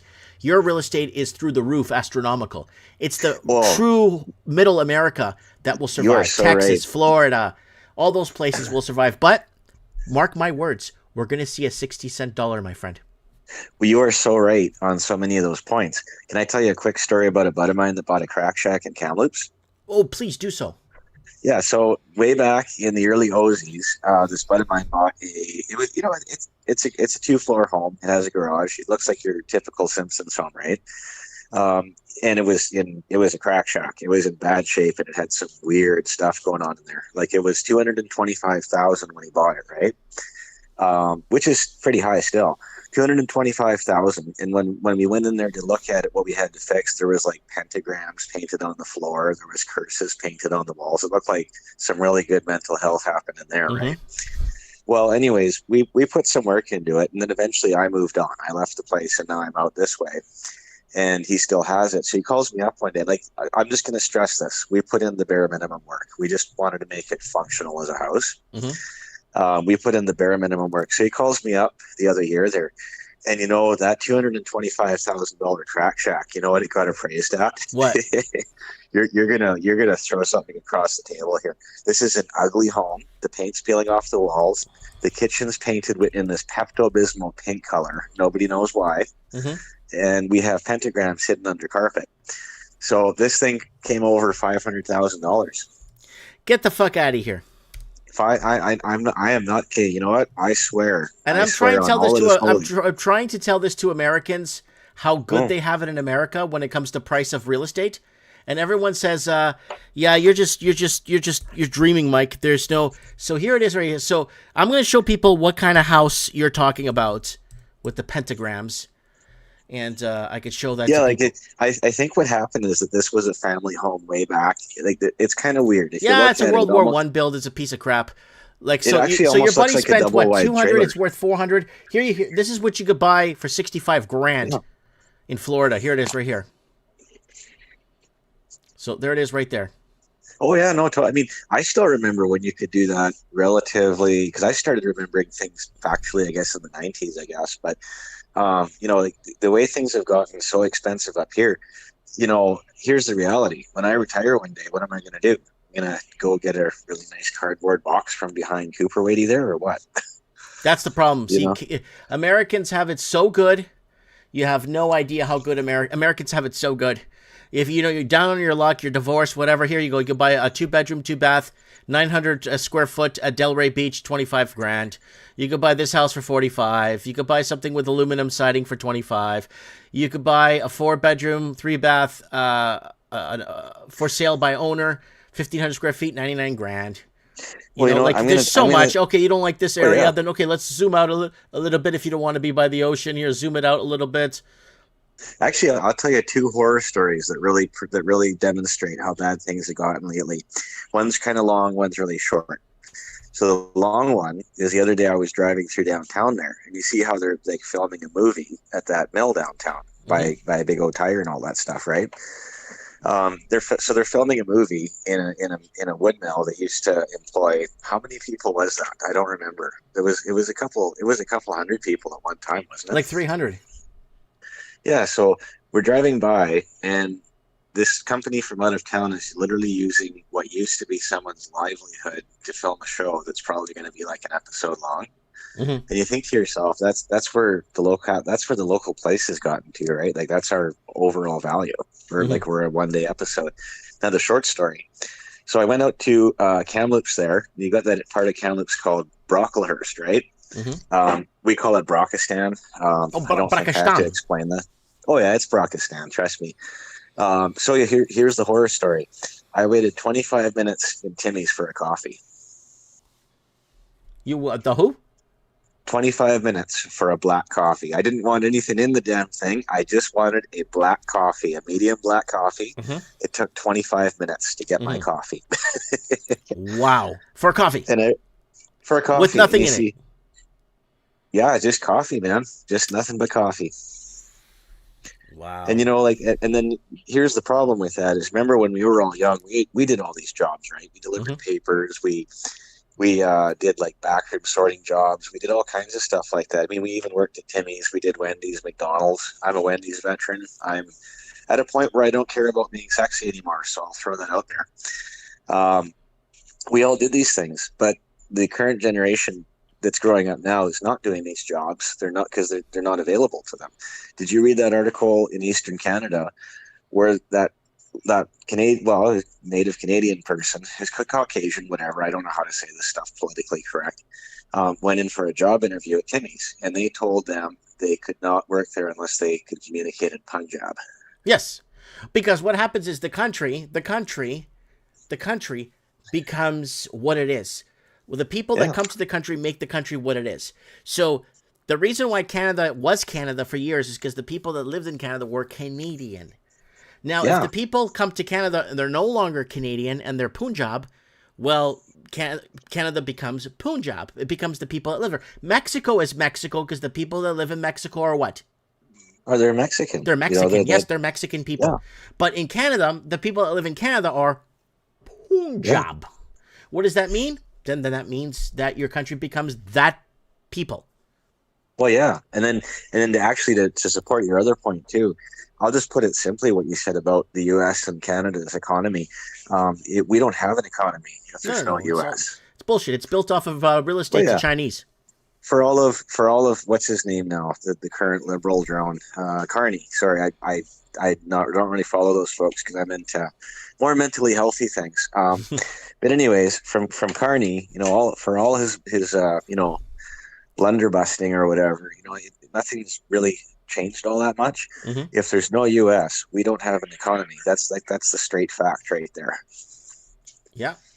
It's not admitting weak. I mean, yeah, it kind of is admitting weakness because as our own country, we probably should have thought about that over time. Maybe, I don't know, but here we are, and if you're going to take a situation, move forward with it and improve, you have to acknowledge it for what it is, right? And we have I used to like to make the joke that Merritt was a suburb of Kamloops, right? Mm-hmm. And I think, unfortunately, if you put it accurately in terms of a financial scheme, sorry, I'm really tired. Canada is basically a suburb of the U.S. financially. Yeah, of course, 100 trillion%.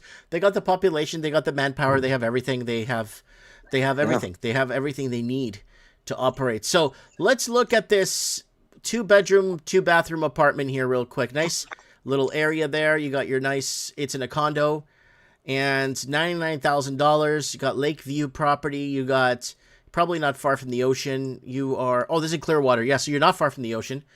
And you got your private pool. You got everything here.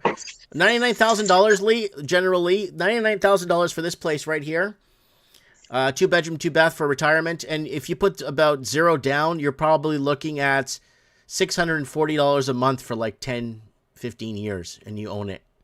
You can't even do that. Here you have to put down $300,000-$400,000 down in Canada, and then you still don't own it, and you're still going to be paying it for another 30, 40 years, right? Well, yeah, and you know what the employer, or what the employee at the bank's going to eventually start saying, right? Is like, do you think that in a few years you could potentially get your grandchild to co-sign on this? Yeah, get the grandchild to co-sign or something. Yeah, look at the land on this one, $65,000. You got a young family. You're trying to, move up in life and just trying to keep life simple, or want to get out of the city. You got a little place there. Look at that. You just. I think the last time we seen a price range like that I remember, and I could be off. I'm not a real genius with this kind of stuff, but I think the last time I seen a price like that was a mobile home, because you used to be able to get a single wide mobile home for under $100,000. Yeah. Oh, but mobile homes here, I could find them for $12,000, like with land. That's too much money for a mobile home in the States. You could go into a nice, more contemporary condo. There's all kinds, man, you could find. It's just never ending, right? We're completely screwed. We're completely shafted.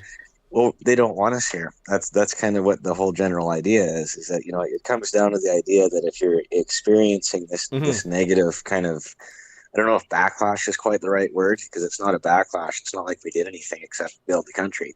Mm-hmm. The simple fact is, I think we're just not considered financially viable. Mm-hmm. Mm-hmm. So, I mean, you look at how that plays out these days. I mean, you look at the younger workforce as they grow up, and nothing against them, because there's lots of, really hardworking young folks out there as well, too, mm-hmm. right? But, you look at a lot of them now, how they're going through school, and instead of learning, useful things like how to fix your car, or how to change your oil, or how to clean the kitchen, or how to do this. Mm-hmm. They're coming out with and I don't want to open up a big can of worms there, but the whole social agenda and all these different kinds of people we apparently have, right? Mm-hmm. Which I can't speak to, because last I checked, the human race was a pretty simple concept. But sorry, I might be primitive there, but long story short, the folks that come out with this program social agenda, fine, whatever, you do whatever you want, right? I grew up like that. You do whatever you want. I don't care.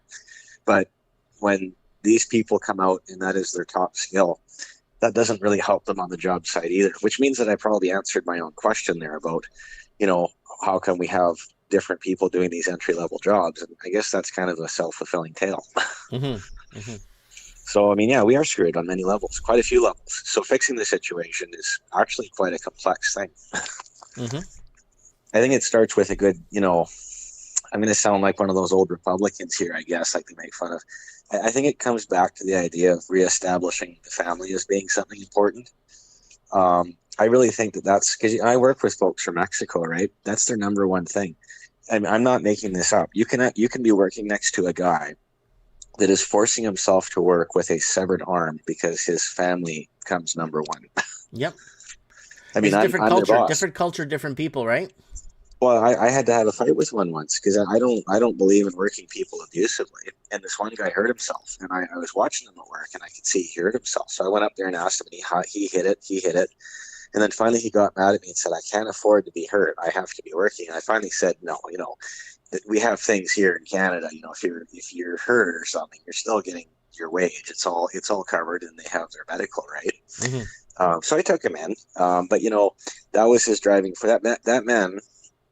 Without getting too specific because of employment confidentiality, that man was willing to work himself to death for his family. That sounds like a really great motivator to me. And I think that if we started doing that more up here, I think that we would discover that we could start getting better again. Yeah. Yeah, totally understand. Totally right. But that's the situation we're in right now, is that people have lost the will to live, or people have lost the will to work for something, because if you need 400,000 down to buy a house, you're not going to get that. So a lot of people have already given up. What's the point? Right?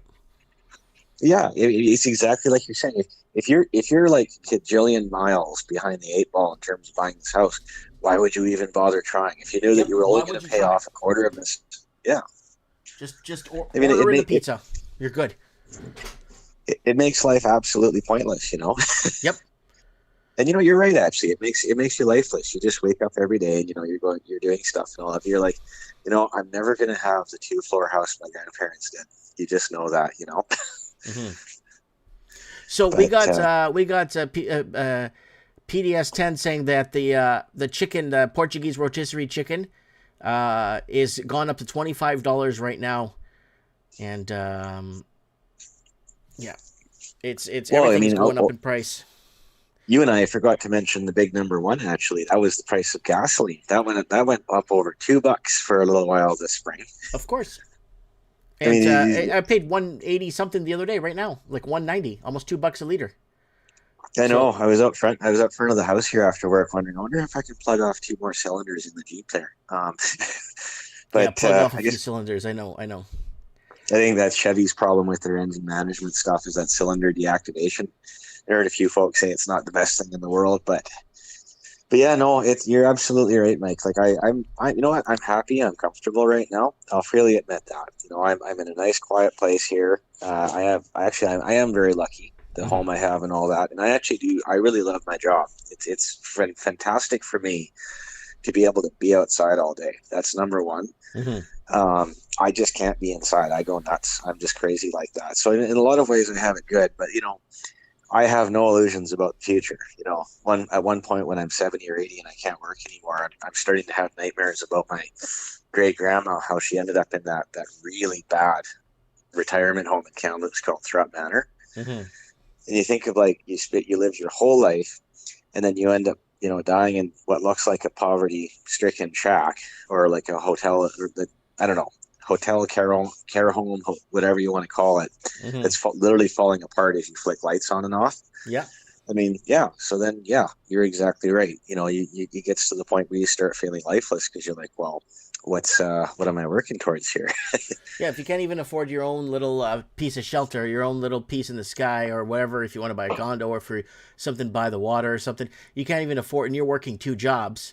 Your country does not have an economy. You know what I'm saying? You're living in a country that has no economy if you can't get into your own housing market and you're working full time. You should be able to get even in a a full-time minimum wage job. Those houses I was showing you guys, all you need is like a work letter showing you've been there for longer than a year. Show some pay stubs. They'll give you a house for $60,000 there in the States. We can't do that here. Like we cannot do that here. We are in a position where we're just not allowed to advance. The bank will look at you and say, "Oh, you're paying $3,200 for rent, and the mortgage you want to get is going to cost you $1,700. No, you're better off paying that rent, not the mortgage." Right? Well, yeah, like that's one of the best things ever. I mean, it's like, well, you can't afford to pay this mortgage, but hey, that rent you're doing, that's like $1,000 more. Yeah, keep at her, bud. I mean, there's no one in the middle in these big organizations or corporations to stop and say, "Hey, that's stupid," you know. Okay. But you know what? Mike. I'll finish with one thing and let you go here because you got some stuff to do. No, Honestly, no. I don't have stuff to do. I just wanted to say any last words. Oh well, that sounds scary. I'm the piper, so I got to be on your side as we do the final charge. No, so the best thing I can say is, you know what? I really think that everyone really needs to kind of think about what is important, and I really think that family is. You know, you look at a lot of these folks, you know, on their life adventures, doing all kinds of alternative social stuff. Ask yourself, what are they going to end up as when they're in their 60s, 70s, or 80s? You know, alone, sitting in a place by themselves. That doesn't build a really great country. That doesn't build a very great voter base, and that is also part of the problem. And that's something that we have to make better as well. Right. All right, General Lee on Mike of the Night. Thanks for coming back. It's been over a year since you've been on here. Yeah, actually, I had quick PS there. I actually had a stroke last month or two, so I apologize if I sound a little. What? Oh yeah, you had a stroke. I was at work one day and my brain just turned off. So I'm kind of coming back. So I'm sorry if my speech is not totally perfect yet. I still have moments here and there, but fuck, you got a stroke? Well, what happened? Stressed? What? We're not really sure. It seems like it's blood pressure, but hey, you know what? Building on something else we've talked about a lot over the years, blood pressure and strokes and all that. That seems to be something that's kind of happened after something happened, right? And did you take any of those fucking vaccines? No, I never had any of those, but I actually had COVID itself, and that was horrible. Like me, normally when I'm at work, I can haul around concrete blocks or stuff like it's no one's business. I'm a pretty hefty guy. During that period when I was at home, I could not lift an 18-liter water bottle onto the machine. I had to tip it over on the kitchen floor and hope I could get it back up. Holy shit. It was awful, but you know, you read though that after that, because there's a lot of theories about all the stuff that happened there, and I don't want to drag it out on you here, but like either way, it seems like even if you had the vaccine, or even if you just got the straight goods, I mean, calling it a vaccine is kind of a lie. We kind of know it's really not in the traditional sense. So yeah, it seems like whoever had anything to do with the general topic seems to be having blood pressure and heart issues. I know a lot of people who are these days, so you know, you just got to be careful and watch that stuff. But yeah, luckily for me, I'm still walking around and talking's not too bad. Fuck, dude. Oh yeah. Well, you know what? It can happen to anyone at any age. So you know, it's just gotta watch your health a bit there and get enough sleep. Don't drink too much. Don't drink too little. That also is bad for you. Yeah, you just got to be careful. But yeah, anything can happen to anybody at any time in life, man. That's just how it works. Right. All right, brother. Hey, stay strong. Come and visit me sometime, okay? Yes, I will. I'll stop by next while. Please. We'll talk soon, okay? Hey, will do. Live long and prosper, eh? God bless. All right, that's General Lee here on Mike of the Night. I know who he is personally. I want to thank, what's his name here? Rodendung bought me a coffee. Rodendung bought me a coffee. Thanks for the coffee, brother. But no, he didn't take it. I know him. I know who he is. I know he didn't take any vaccines. He came to see me multiple times during the scamdemic. Mike, you were right about Portugal losing to Spain today. I told you guys, they're not going to stage no World Cup for Portugal and Ronaldo to get a cup. They'll never do that. Never. It's going to be either Argentina, one of the teams that have already won 4 or 5 World Cups. They don't give a shit about anybody else. If they're going to stage a World Cup, they're going to do it for the teams they want to win. All right, let's keep going here. Woo! Okay, so we got Glenn, Canada's famous homeless man. Canada's most famous homeless man. Let's get him on the show and see what he's got for us here on Mike in the Night. And let's get him here on Mike in the Night.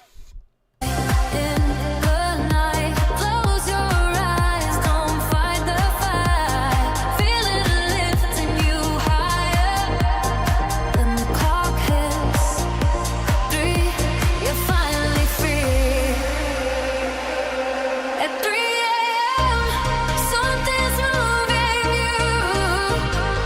Feel it You are tuned into Mike of the Night, the voice of the coffee Like a world. wave you can't undo. At 3 a.m., let the darkness shine. We've crossed the line. Oh, Mike and the Night. Yo, Hey, man. The Guys, this train is Glenn. just stopped. this is Glenn here, Canada's most famous homeless man. Thanks for being here. Yeah, I'm you've been literally reporting- calling out from the rail line in New Westminster. I crossed the do not trespass. It's an open part in the fence. Oh, there you go. The train's moving again. Okay, so please tell us what the fuck is going on. You reported to us 2 weeks ago about the whole the FIFA hookers that were there, and the FIFA's collapsing, and there's like nobody downtown. What the hell is going on? Yeah, well, I started to see more people as the weeks wore on and it was ramping up. The times when it was a Canada Day game, it was as many people as like a regular season, like BC Lions or Canucks on the train in the streets. When I was in Whistler, I biked back and I got back. So it was Sunday night and I was like, what the hell? There's all these people on Granville Street. It's Sunday night. There must be some game. But there was people on Granville Street and like, I don't know, less than 1,000. Mm-hmm. It was less busy. I've seen it on a Saturday night just when it's like graduation season. This time of year, you know, school's starting to let out and there's like people celebrating and stuff. And even just on a Saturday night, I've seen it way busier there. As soon as I walked off a block away from Granville, it was dead. It was like a Sunday night. And I was like, I wonder what's going on. Well, Canada had played earlier that day and they had won. So there was still looky-loos and people hanging out around. But was it Wednesday? Was it Canada Day that Canada played the last time? When was it? Was it Tuesday? I don't remember. I don't know. I'm not going to lie to you. I don't know. No, I know I can't. It's for the life of me. I was thinking about it all the last 15 minutes while I was walking over here from the other side of the tracks. And I went, and that morning I went to coffee at the New West Quay, and I was like, well, what's going on here? There was the patio that had the sports ball on the screens with the liquor and lunches and stuff. Mm-hmm. That place was like filled up their patio. So I had to go to the other side where I was like, you know, smoking with my coffee, and I didn't want to, you know what I mean? They come over and they're like, ugh, ugh, ugh. So I seen them when the game was on, and I'm like, this is like a normal Saturday amount of people. I would say less. I've seen it way busier there in the middle of the summer. Uh-huh. But there was people with their soccer jerseys on and stuff. So then, as I found out, Canada lost, and then I was by Main Street. Mm-hmm. I was by Main Street, and the guy was watching the replay of the same Canada game, and it was on his TV when I was in his business. So I was talking to him about it, and it came out, they've already lost. Oh. And then it was just, so that's why I was like, well, that whole afternoon, everywhere I went, it wasn't everybody, they already left and went home. But you see, Sunday night, when there'd been some winning, later on, you know what I mean? By 8 o'clock at night, when it's starting to get dark, there's still people at the FIFA events. Now, this is what I'm saying. That I think that it's now all that dead now. Canada, There's nobody there anymore. yeah, now that Canada is not in the running, when people from, I don't know, Portugal or whichever, I guess Portugal's out now too. Well, Portugal had the highest viewership in Dallas and Toronto, and they set the record for the exhibition grounds in Toronto with the most people. Even standing areas were completely packed for that game. So even the streets were completely overrun. But yeah, it's this whole FIFA thing's been a complete disaster. And right now, just before the U.S. game kicked off, they were calling, the people were chanting, FIFA's a mafia, FIFA's a criminal organization. It definitely is. Nice. It's all internal betting. It's all match fixing. It's all one-sided reffing. That's all it is. That's all it's been for the last 80, 100 years. It's all been organized. Imagine You have money, and then all you do is the match is going one way. You know it's going to go that way. You bet for it. You make money back. You're set for a couple of years. You wait another World Cup, and you know who's going to win because it's already been organized. You bet, and you make your money. Imagine living a life like that. Holy shit. Yeah, that's everybody's cousin, Tito or Giuseppe. They made the cousin placed the bets. They got so brazen that they were just like, here you go. The wife, the kid that lives in the same house as the referee, father, they're placing. They all bet. They all family members all placed bets. It was in 2006. There was so much inside betting. It was crazy, dude. Yeah. Yeah, that was just at the cusp of when the internet is like getting big, that everybody's catching on that, oh, look, these people are, and they were still up to the same old games that they'd been up to before. And so were they more brazen? No, not really. They just got in front of the spotlight and it just would take off. The information would take off. That information was probably there before, but anybody who'd start chirping up would end up never leaving the rail yard or the out of town, or those Italian mafioso types. So what's going on? Anything else we need to know? Because we want to get I want to see if I could get Junkyard Dog on, because we haven't had him on in like 3 months and he's been really depressed lately. So we want to get Junkyard Dog on, and I think Eduardo is calling me or trying to get on the show for something. I don't know what he's discovered. But, nice. Yeah, well, what I've seen is everybody who's got the jersey, all the red jerseys have disappeared all in the last like 4 or 5 days. Yeah. Everybody who's walking around in a jersey, it's yellow or it's white, and it's like nothing to do with Canada or red. I think it seems maybe like they're probably showing stuff how it is busy in Vancouver, but it seems like it's more people are more interest in Toronto. I think that it's like a lot of people don't give a damn about the football. It's just, if it was some sort of hockey thing, they would even just hop on the bandwagon. Yeah. But they're just 3 steps removed from their closest bandwagoneer buddy that they're like, oh, was there a bandwagon going on? Oh, I missed it again. Oh, well. I'll get it in 4 years. Yeah, it's like the amount of people that I haven't been going by the venues as much as I was some weeks ago. So I got to go back there and check stuff out on a more thought. It's like there's just so many cops, so many problems. It's better to be avoided. That's just what I'm talking to people, and they're like, went there before. Friends or acquaintances and stuff. And they're like, yeah, I see the busyness and I'm not going there. But they think it's still as busy as when they went there, because that's their impression in their head. Mm-hmm. And then everybody else is of that same kind of, and it's like, wow, it's not busy anymore. It's like it was 2 weeks ago. Yeah. I hear you. I'm hearing you. Well, great show, Mike. Keep up the good work, man. Buddy, we need to have people on the streets and talking about this bullshit. This whole condo bailout and all this stuff, it's gone ridiculous, We've covered the condo bailout 3 times, okay, already. We've covered it 3 times. We made 3 different videos. We made 1 Mike in the Night segment and 2 shorts. And people still want me to cover it. I'm like, but we already covered it multiple times. It's your tax dollars bailing out the Chinese. I found out something. Hold on. In my last video, 97% of the condo developers are Chinese nationals that are investing in Canada. Yeah. So they got all this stuff for the earthquake proofness, but all the buildings leak.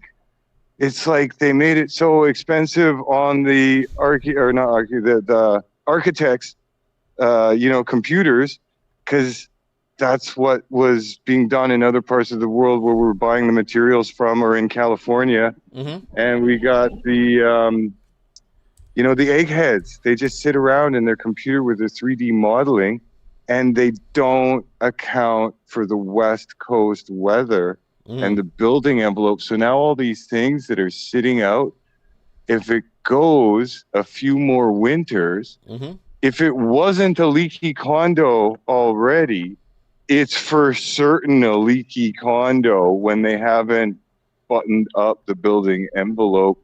So I swear to God, there's going to be a whole leaky condo crisis. And as soon as it gets to or as soon as the baby boomers have all dropped off, they're going to start releasing all the news about the leaky condo crisis part 2. Yep. Leaky condos are going to be a thing of the future, my friend. All right, Glenn, thanks for coming on. Canada's most famous homeless man here on Mike and Then. I really appreciate you coming up. And come back on in a couple of weeks and update us on what you see. Take some pictures. Send them to me on Instagram, and I can show the pictures as a slideshow when you come back, okay? Nice. Okay, works for me. Have a great night, folks. You too, brother. Keep up the good work, Mike. Thank you, bro. God bless. God bless you. So that is Glenn, Canada's most famous homeless man, and he's all over the place. He's biking around, he's checking things out, and he gave us some real good tips 2 weeks ago about the FIFA prostitutes that came over. And yeah, are they all in for a rude awakening? They realize no one's got money here. Everyone's broke. It's like a big, yeah. So, yeah, we're going to get a Junkyard Dog, arguably the second or third most important guy in Canada. Yeah, we got the second or third most important guy in Canada here, Junkyard Dog. Let's get him on the show right now.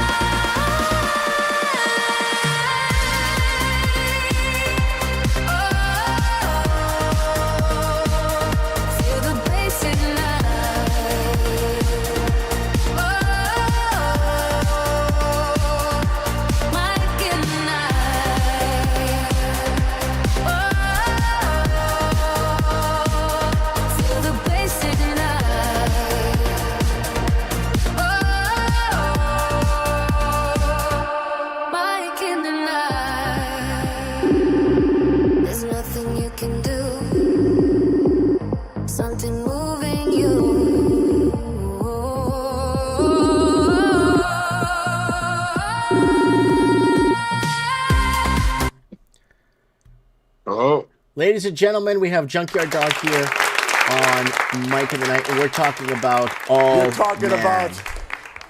man. On Mike in the Night. Okay, JYD, Junkyard Dog, are you okay, buddy? Yeah, I'm doing all right, buddy. Well, you seem pretty upset in the comments, and a lot of people were asking if you're depressed, and I hope you're doing well. I know there's a lot of stress circulating the trucking industry and the Oh yeah, I'm not an owner. I give up being an owner operator, buddy. I had to sell my truck and get right out of it, and I was off for 6 months, and I just got back to work here a month and a half ago, and I'm driving a company truck, but man, oh man, I'm telling you, they're pushy. So, what do you mean pushy? What's going on? Well, you get your 36 hours off. Like you work 70 hours, you get 36 hours off. Man, when that 36 hours is up, they want you back in that truck going. Wow. Like the dollars and cents are just so making any money doing this is just, they're dying.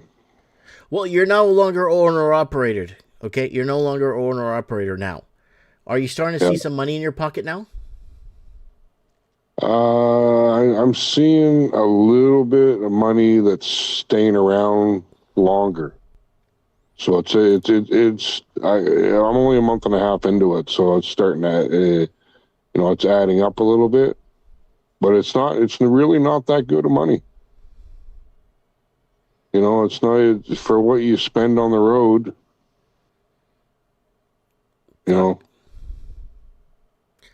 So sad to hear that. They're pushy, buddy. I'm just surrounded in Indians. You're surrounded in Indians? Yes. And immigrants. Migrants. Migrants, sorry. I'm an immigrant. My dad came to build the country. It's a little bit different. The migrants came to use the country after it's built. My family built this country too, buddy. I believe you. And they're immigrants. Yeah. Those are immigrants. Yeah. I got family out in Portage la Prairie that I don't know, but there's bloodlines out there. They're farmers. They they do sections. You know, they're wheat farmers or whatever they are. Mm-hmm. Yeah. So are they sending you on long hauls down to the States? Yeah. I've been going to the States. And I'm not really doing long hauls. It's more like short hauls. But it's okay. I mean, I'm not complaining about that. It's just the equipment. Like, I'm in an automatic truck. Man, I hate automatic trucks. Oh, that's gotta suck going up and down hills. Oh shit. Oh, they're so sluggish, man. The computers run the driver doesn't do it. It's the computers. Yeah, you want manual in a truck, especially again when you're going up and down different. Try going around BC with an automatic here. Oof, you have so much trouble. That's why there's so many accidents. You want to know something? There's so many accidents with these trucks because of the way they are now. Mm-hmm.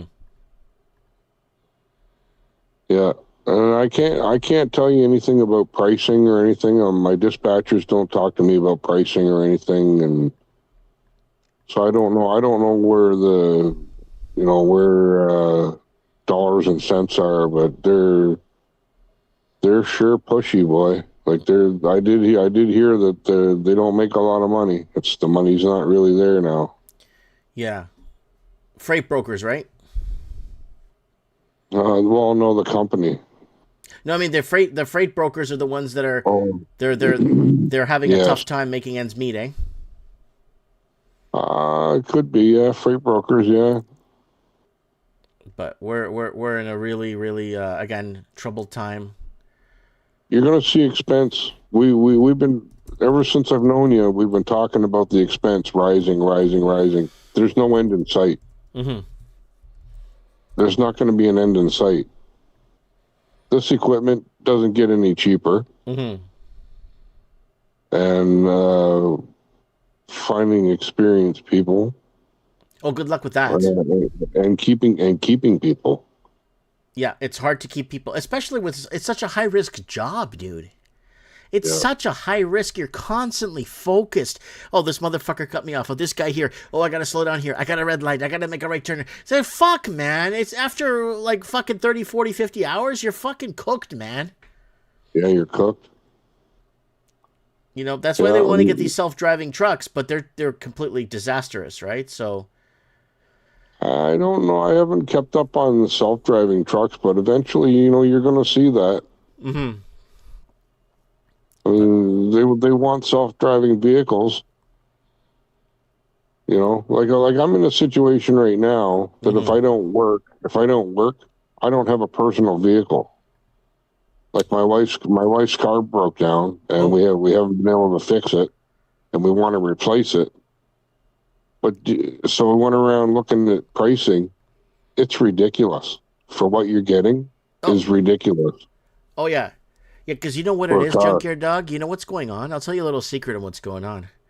A lot of people are now resorting back to older vehicles, not to save money or cheaper. It's they're fucking fed up with the electronic systems in these cars. Imagine. They're fed up. Fucking cars shorting out, cars coding out, cars, all kinds of fucking issues. People are done, Junkyard Dog, with new vehicles. There's cars that have 3-4 months on the road, brand new dealer cars that are going in for transmission or other fucking problems, and the fucking warranty is not covering the fucking transmission and other parts of the electronics. So people have to pay $3,000-$4,000 out of pocket on top of the fucking new car price. You want to know something? Since I've been back on the road, I've been noticing a lot of broke down vehicles on the highway. There's a lot. They're broke down all over the place. Yeah. They're breaking down everywhere. It's especially these electric cars. Holy shit. These things are complete nightmares. Electric cars are absolute nightmares. They keep failing, and then now you have to like replace the battery on your electric car. Apparently, it costs like $17,000, $18,000, $25,000, right? $20,000, yeah. 20 Who large. can afford that? Why Yeah. would you do that? Why would you do that? You know? Yeah. I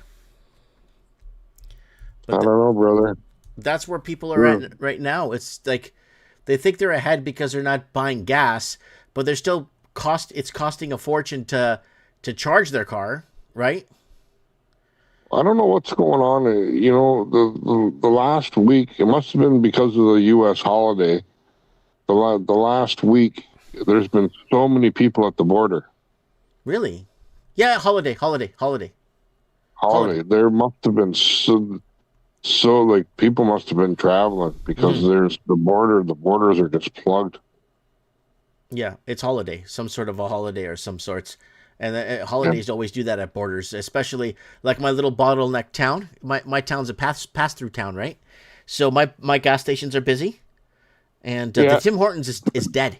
The Tim Hortons in my town is dead. You go up there, there's nobody there. I haven't been in Tim Hortons now in 3 years. Yeah, I don't go to Tim Hortons. I haven't had a Tim Hortons in forever. I just don't go. Yeah, I don't even bother going there. No one speaks English, and I don't know. I don't even want to deal with it, so I just move along. I don't even bother. I even cut out drinking coffee. In the course of a week, I might have 3 cups of coffee. Yeah, I'm down to 2 or 3 cups a week too. I'm chugging back a lot of tea. I've been making a lot of dandelion root tea at my shop. I got it down. I make my tea. I got my tea for the day. I make it in a huge thing, and I just drink tea. I just chug back the tea all day. The tea is really good. Yeah, I drink tea. I'll drink tea over coffee and water with a lemon squeeze, like the lemon squirters. Mm-hmm. Those Mios. Yeah. Yeah, I've been just laying low, man. Just keeping myself just laying low. I haven't been involved in nothing. I just lay low. I try to listen to the show. Like I leave Sunday or Monday night, so I'm totally exhausted by the time you have your show on. So I've missed quite a few of them, but that's okay. Tonight I'm home, and just relaxing. I got to go leaving first thing in the morning to go trucking again, but I'll just listen to the show. All right, buddy. I wanted to get you back on to see if you're okay, get an update on what's going on. But I tried to call you at the shop, but I guess your phone's down. Oh, I disconnected the phone at the shop because all the calls I get is nobody calling me to buy something, no one calling me for my hours, nobody. All the people are calling me are Indians or Pakistanians trying to sell me a debit machine or oh my God, or pretending to be the Canada Revenue Agency. So I don't even bother. Like I don't even have a phone at the store anymore. So if you want to call me, like I was telling Paul PDS10 over there in the comments, I was telling him, call me on Instagram. Just call me on Instagram. I'll see you called through caller thing. I'll see that you try to call if I don't answer, and I'll call you back. Don't worry about it. I will call you back. All right, I'll try that through Instagram. Just like you're doing right now tonight with me. Just the same thing. Yeah. That's it. Yeah. Sounds good. All right. So get some rest, go to work, have a good time, take your time, slow it down. You know, you're not getting younger. Yeah, I'm not getting any younger, buddy. 55 years old. So take her easy, and the vehicle for the wife will come around. Something will come around. Yeah, we'll find something. I'll find a minivan or something to come around. Yeah, it'll come. Believe me. Have faith. I will, brother. All right, you have a good one. God bless you. You too. All right, that's Junkyard Dog. He is surrounded by Indians. It's it's getting pretty bad. It's getting really, really bad, and a lot of people are just getting fed up to a point where it's like, you know. Okay, hold on a second here. Hold on 1 segundo here. Let's do a quick channel plug, guys. If you want to buy Mike a coffee, go ahead and buy me a coffee, guys. If you feel the show is worth it to you, boom, paste. There you go. Buy me a coffee. $2, $3. I'm not begging. I'm just saying that's the only way this transmission makes any money through your coffees. You're roughly, I think it's roughly $740 to $800 a year we make off of coffees. So YouTube, guys, look, we're approaching 137,000 subscribers. I'm really kind of baffled. But we don't get views on our videos. Look at our videos. There's like no views on our videos. Look at that. There's like nobody's watching our videos, but we're still getting subscribers, which is really interesting. And I got my channel verified here a few months back, and they had to go over my entire channel, my entire subscriptions, to make sure there's no fake subscribers. And they got back to me a few days after, and they verified my channel. And mikeandthenight.org takes you to playlist of Mike and the Night back. So Junkyard Dog, if you're watching this, go to mikeandthenight.org on your phone on Bluetooth, and you can catch up on your episodes here. Mike and the Night, the bill has arrived. 657, 656, The Turning Point, 655, Crusades 2.0, 654, The Last Stage of Denial, 653, The Quiet Part is Being Said Out Loud. Lots of good episodes of Mike and the Night here. And Facebook is doing okay. And Instagram is doing fine if you want to call into the show. And yes, we are permanently banned on TikTok again. This is our 4th TikTok suspension. Yeah, so we're done. They've basically terminated us permanently. So when you call out China or say that China is destroying your country, which they are, badly, fucking bad. And yeah, you get shut out. You get yeah. All right, who else do we got here? Brian C. or Tellus calling daily. Yes, fucking Tellus calls me every fucking day at the store. So I turn off. I don't have a fucking phone anymore. Yeah. So. Yeah, I have ginger tea too. I have ginger tea. I have dandelion tea. I have green tea. I have peppermint tea. Long live Junkyard Dog, says James Cameron. That's right. Long live Junkyard Dog. And it looks like okay, it looks like Eduardo wants to come, I guess, to come on the show here and tell us something.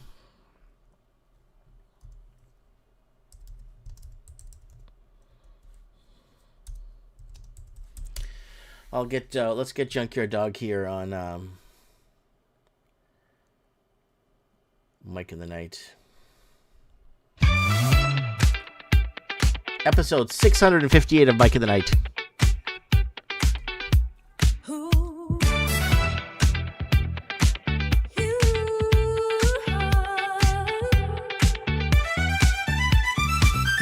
From Australia to New Zealand, from the UK to the USA, from Canada, the true voice of the Commonwealth, Mike in the Night.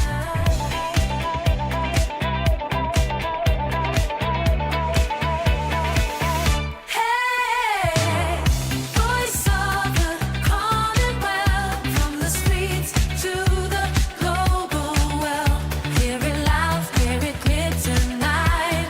It's Mike in the Night, shining light. Whoa, we don't follow, we lead the way through the noise. What they hide, what they say. 5 nations, one voice, one sound. When the truth drops, hear it loud. Eduardo. Mike, wrong microphone. It's going to sound like shit. Let me see if I can change this. Let me see. Eduardo is experiencing some technical difficulties here tonight on Mike in the Night. Can you hear me now? I can hear you perfect, buddy. How you doing? Good. Want to look at my ugly mug too? You're kind of fading out there a bit. Oh, we got a visual. Ladies and gentlemen, we got a visual. We got a visual here of Eduardo. Okay, buddy, what do you got for us? Yeah, still old, still gray. You know what? We got a smile. We're still alive. Still got God on our side. There's a lot to be grateful for. And we're into tough times. But here's the thing. Everyone's got to come to one admission and one realization. There's 2 kinds of organized crime in this world. Public sector, the government, and private sector. So if you think, no, our government loves us, no, they don't. No, the public sector's junk. And public sector, go back to our 20, it's up. You can watch the video. The 2015 prediction video, we said by 2020 that Canada will be 50% public sector. The government will take us over. I think it's over that. No, by 2020. Anyways, did you hear Trump is threatening to cancel CUSMA? Yes. Yeah. And why not? Yeah, of course. The Canadians benefit from that. Why would America do that for us when Mark Carney is being a piece of shit?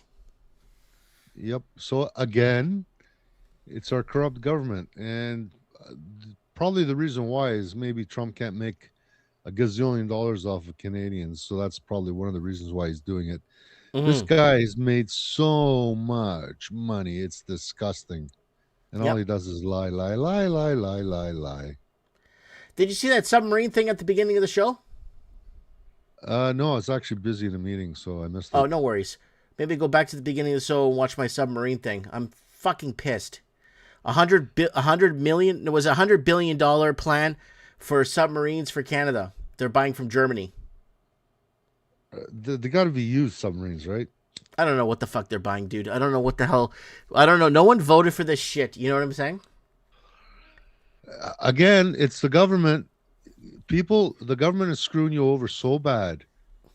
You know, with inflation, you get taxed. You get pushed into a higher tax bracket, so you're paying more taxes. They're always introducing more taxes. And under Trudeau, they're going to tax us into oblivion. And this is going to keep going until people say enough is enough. And, you know, for those of you that are still working, work for cash. Yeah. Screw them.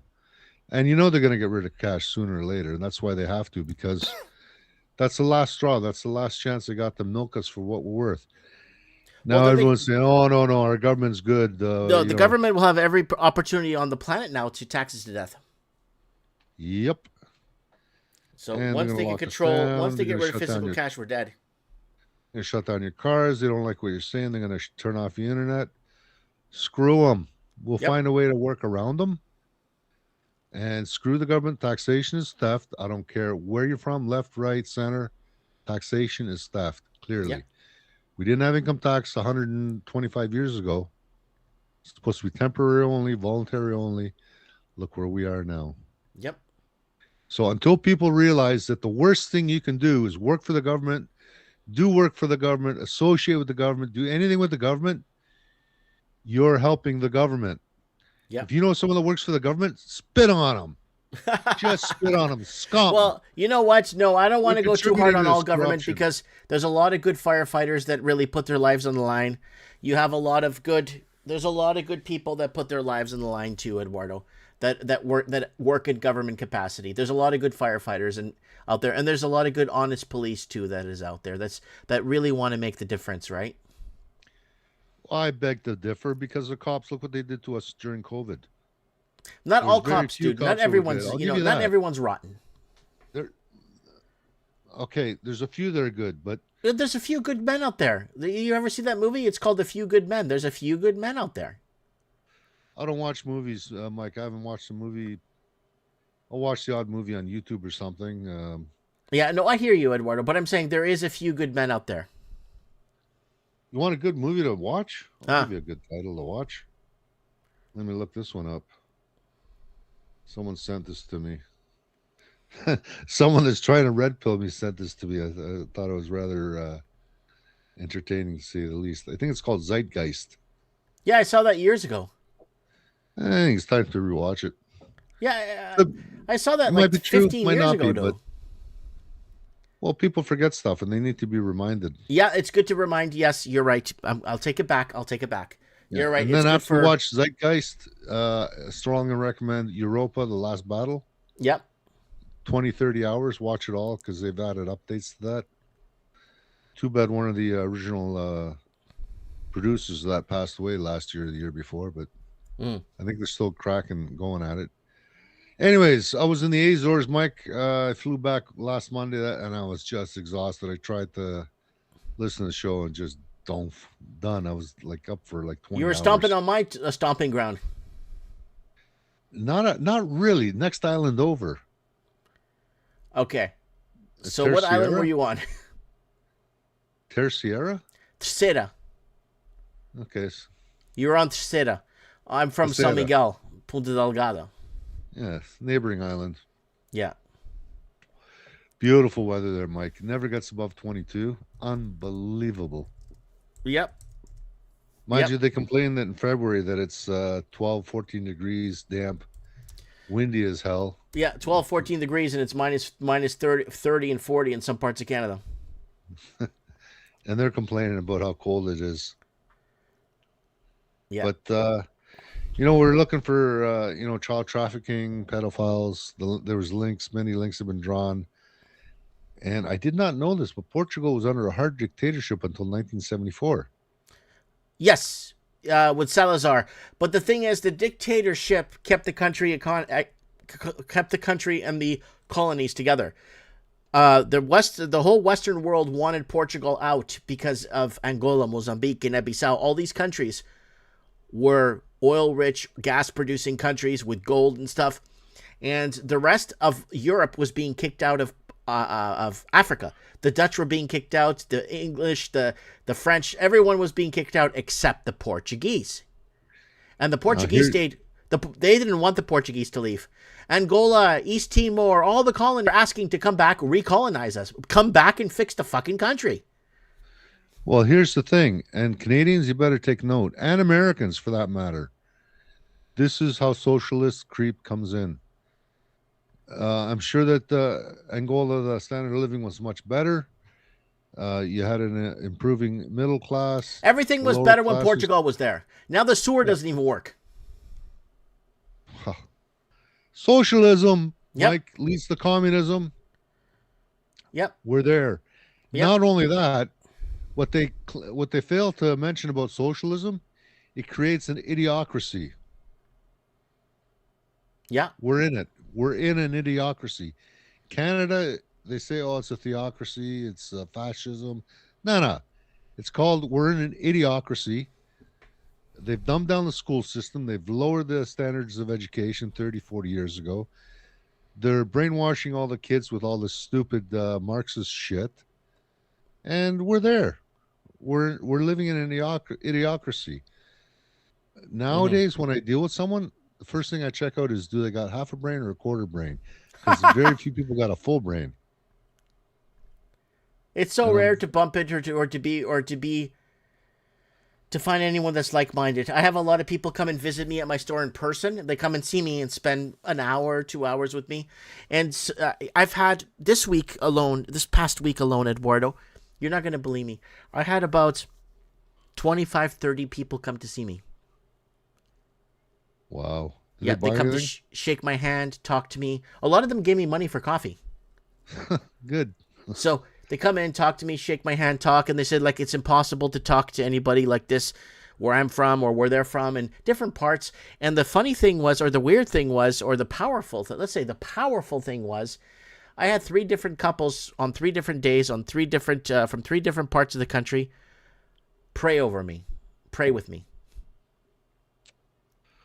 Well, praying's okay. Yeah. If it rocks your world, go for it, do it. But me, I'm a doer. I got to get stuff done. I'm still suing the city of Pickering. I'm still fixing up my house, and I'm treating myself a little bit too. I figure I'm getting old enough. I'm not going to live much longer. Maybe another 20 years. Mm-hmm. Time to do what I can to get rid of some of these aches and pains. Anyways, Azores, awesome. Went to top of the volcano. Didn't quite make it to the top of the volcano because the clouds were rolling in. Man, it's cold up there. Woo! When that wind howls across the Atlantic, yikes! But down on the coast, beautiful. Yeah. All these fields surrounded rock walls. I guess they pull the volcanic rocks out, then build them, turn them into walls. And I got to tell you guys, in the Azores, a lot of good Portuguese wine. Never had one bottle, and the prices are so reasonable. Yep. Well, prices in the Azores are reasonable. I'm getting a message here from Patriot Press.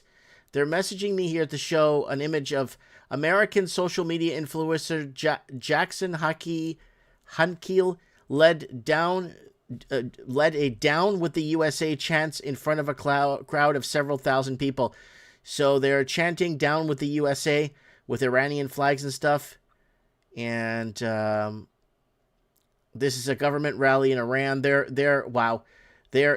Again, this Iran thing isn't over, dude. This is just getting warmed up. I have a feeling there's going to be a lot of sleeper attacks on American soil. I have a feeling that's going to get strong, and there's going to be a lot of people that are loyal to Iran and stuff that are going to be doing a lot of bullshit. So we're in a lot of trouble.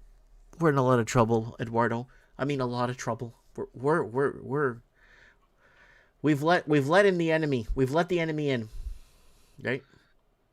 Well, I was protesting in 2018 against the open borders in Roxham Road. Faith Goldie. We were not asked. November 2018, when Justin Trudeau signed the UN Migration Pact to open borders for Canada to allow everybody in except Europeans or white people or Christians. So if you're a Christian black guy, you can't come from Africa. You can't come into Canada. But if you're a Muslim, you could come in. If you're an atheist, you can come in. It doesn't matter. And that's what the UN Migration Pact, what Trudeau signed in November 2022. And we did a live mic in the night on November 2022 when the UN Migration Pact was signed that Canada is dead. Canada is rest in peace. You've opened borders, and that's treason. You're going against your people, and you're bringing in fucking people that are not going to migrate or assimilate with your locals because they don't care. And they're going to come and do what they want. And they did. And now we're fucked. So we did some investigations. We're talking to people, interviewing people, trying to make connections. And you know what? I drew some parallels between what's happening in Canada and what was happening in Portugal up until 1974. Mm-hmm. You weren't allowed to talk openly under the dictatorship. You know that, eh? Yeah, of course not. Any dictatorship, you're not allowed to talk openly. You're not allowed to criticize the government under any dictatorship. That's right. Does anyone see what's happening here in Canada with all these latest bills coming down? Now, a lot of these bills are unconstitutional. And unless we can find a few people to stand up, organize, and fight these things when they do get charged under them and push back against the government, mm-hmm. they're going to walk all over us. And I've said it before, get off the damn couch. Do something. Well, nobody's going to save you but you. I can't do it alone. You can't do it alone. Yeah, we're out there. We're mouthpieces, right? So we're just trying to get the word out, trying to get people to wake up, trying to get people to understand. Like, I get it. We're mouthpieces. We're trying to, you know what I mean, right? But unfortunately, I'm doing my little part. You know, I was bringing PA systems to all the protests. Never asked for a nickel. I do my show every Thursday night. Never asked for a nickel. Yep. And I do what I can, and I'm suing the city of Pickering because they put it right in my lap. And you know what? It's easy money. And if I can piss off a communist, I'm there. Been attacked by Antifa many times. And if you look at the people you can't criticize, anti-Semitism, that's bullshit. And how come nobody in Israel is allowed to get a 23andMe blood test? Mm-hmm. Maybe because they're not real Jews, they're not real Semites. Maybe. Interesting how I can't come out and say a statement, but I can ask a question. Yeah, it's really, but you know what? You can start answering their questions with questions too, right? You don't have to, what about if you answer their question or their statement or their...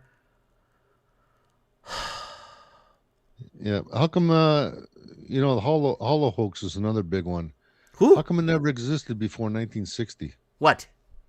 The hollow hoax. Hollow hoax? Yeah. Explain. Remember they said 6 million people were killed? Oh, oh, I know what you're talking about. Yeah, okay, yeah. I don't know, everything, yeah. I have a... Then after the Second World War, they built chimneys. A lot of this stuff was built after the Second World War. I wanted to say so. Hold on. What was it? I found something. I found a really... Whenever you come to visit me, I have a very intriguing history book that was written in 1944, before the war was over. and it's a history book that's just the history of the world, whatever. You should see what it's saying about Israel and what it's saying about Germany and what it's saying about Poland and what it's saying about. It's a complete fucking different fucking history that you could, and it was an American history book published in 1944, just before the war ended, and there was early January 1944. So, yeah, I just wanted to let you know, when you come and see me, I want you to look at that book, and you can see what I'm talking about.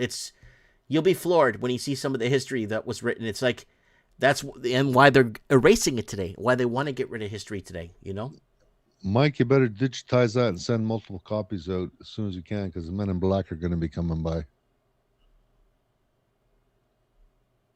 But I'm serious. The Men in Black are going to want to get their hands on that book. They cannot allow this. Oh, I got lots of history books. I got some history books. I have this one in Latin that I'm translating into English. So there's a Latin book that was published, a history book. I'll show it to you. It was published in 1644. And man, you go into all of the fucking history that's in that book. Shit, it doesn't even add up to anything we have. The population of the world back then in the 1600s, what was they were estimating 230 million people. Like, it doesn't add up. Nothing adds up to today. Like, it doesn't fucking add up. Anyways, back to Terceira. These people know how to throw a festival. Terceira. Yeah. Is that right? Terceira, yeah. These guys know how to party. You know, they had parades every freaking night that lasted anywhere from 6 to 8 hours. Yeah. The shortest one was on a Friday night, and it was just the kids parade. Mm-hmm. And they put down red carpet on the cobblestone roads for this little parade. Yeah. Just so the kids wouldn't bounce off the floats. Yeah. And they were doing all their thing like the Disney and SpongeBob and whatever these other cartoon characters are, and some of the local people were there. I sent you videos about the. I don't see them. They don't come up. WhatsApp. I'm on WhatsApp? Yeah, you're on WhatsApp. Am I on WhatsApp for real? Yeah. I have an account? Apparently. Okay, I'll look. I'll see if I have WhatsApp. I don't. Yeah, I'll check and see. I was wondering why it didn't respond to me. WhatsApp is the green app, right? Yeah. I'll see if I have it on my phone. WHATSAPP. Yeah, I'll see if I have it on my phone. Anyways, I sent you some videos there about these festivals, and it's amazing. Everybody was Portuguese there, Mike. Everybody. Yeah, because you're in Portugal. Portugal is Portugal because the people there are Portuguese, right? What the fuck is Canada? Well, it used to be European based. Used to be. Originally, yeah, it used to be a European expansion, right? Yeah, used to be.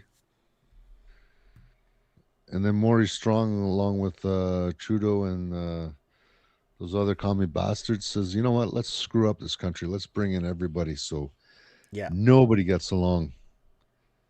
And I got nothing against other people either. Like, I got. Well, if they don't want to come here and assimilate, and they want to get your tax dollars and live in hotels and get free homes, I got a fucking problem with that, Eduardo. I'm sorry. Yeah, I got a problem with that too. But people, they have their own culture, and that's the biggest thing. They keep the commie bastards, the murdering commie bastards, are responsible for 60 million Christians dying in the last century. That's the minimum amount. Mm-hmm. Okay, let's never forget that. Commies are murdering bastards. Yep. And if you don't believe me, I got video I can show you from June 22nd, 2019, where they tried to kill Jack right on Dundassen Bay after a protest. Yes, they're always looking out to kill somebody. Yeah. To get their point across, like there's some fucking mafia or some shit like that. Well, it's government corruption at its finest. Yeah. And look how many Antifa are in Ukraine. Wherever you find Antifa and communists, you find murder. And we gotta never say just a commie. You gotta say a murdering commie bastard. Very important, people. There's distinctions here. Words matter. Choose your words wisely. Never say communist without murdering communist bastards. Murder commie. Murdering commies. And say, yeah, you like socialism? You killer? How dare you? Spit on these people. We got to take our country back, and we can do it one person at a time. And it's forming an opinion, right? Yep. See, you're catching on, Eduardo. It's forming an opinion is what it is. You call the police, someone smashed up my car or whatever, my parked car, someone smashed it all up, broke the windows. Call the police will say, well, that's forming an opinion, right? Yeah. So, and don't do work for these communists. Or if you do, charge them double. You know, Eduardo, I'm going to find that Socialism Coasts into Communism Mike in the Night we did. I think it was in 2019. It was before the pandemic. We did a Mike in the Night. It was very in-depth. Socialism Coasts to Communism. Beware, folks. We're on the path of doom. I'm going to find that Mike in the Night. I know it's on YouTube still. I don't think YouTube took it down.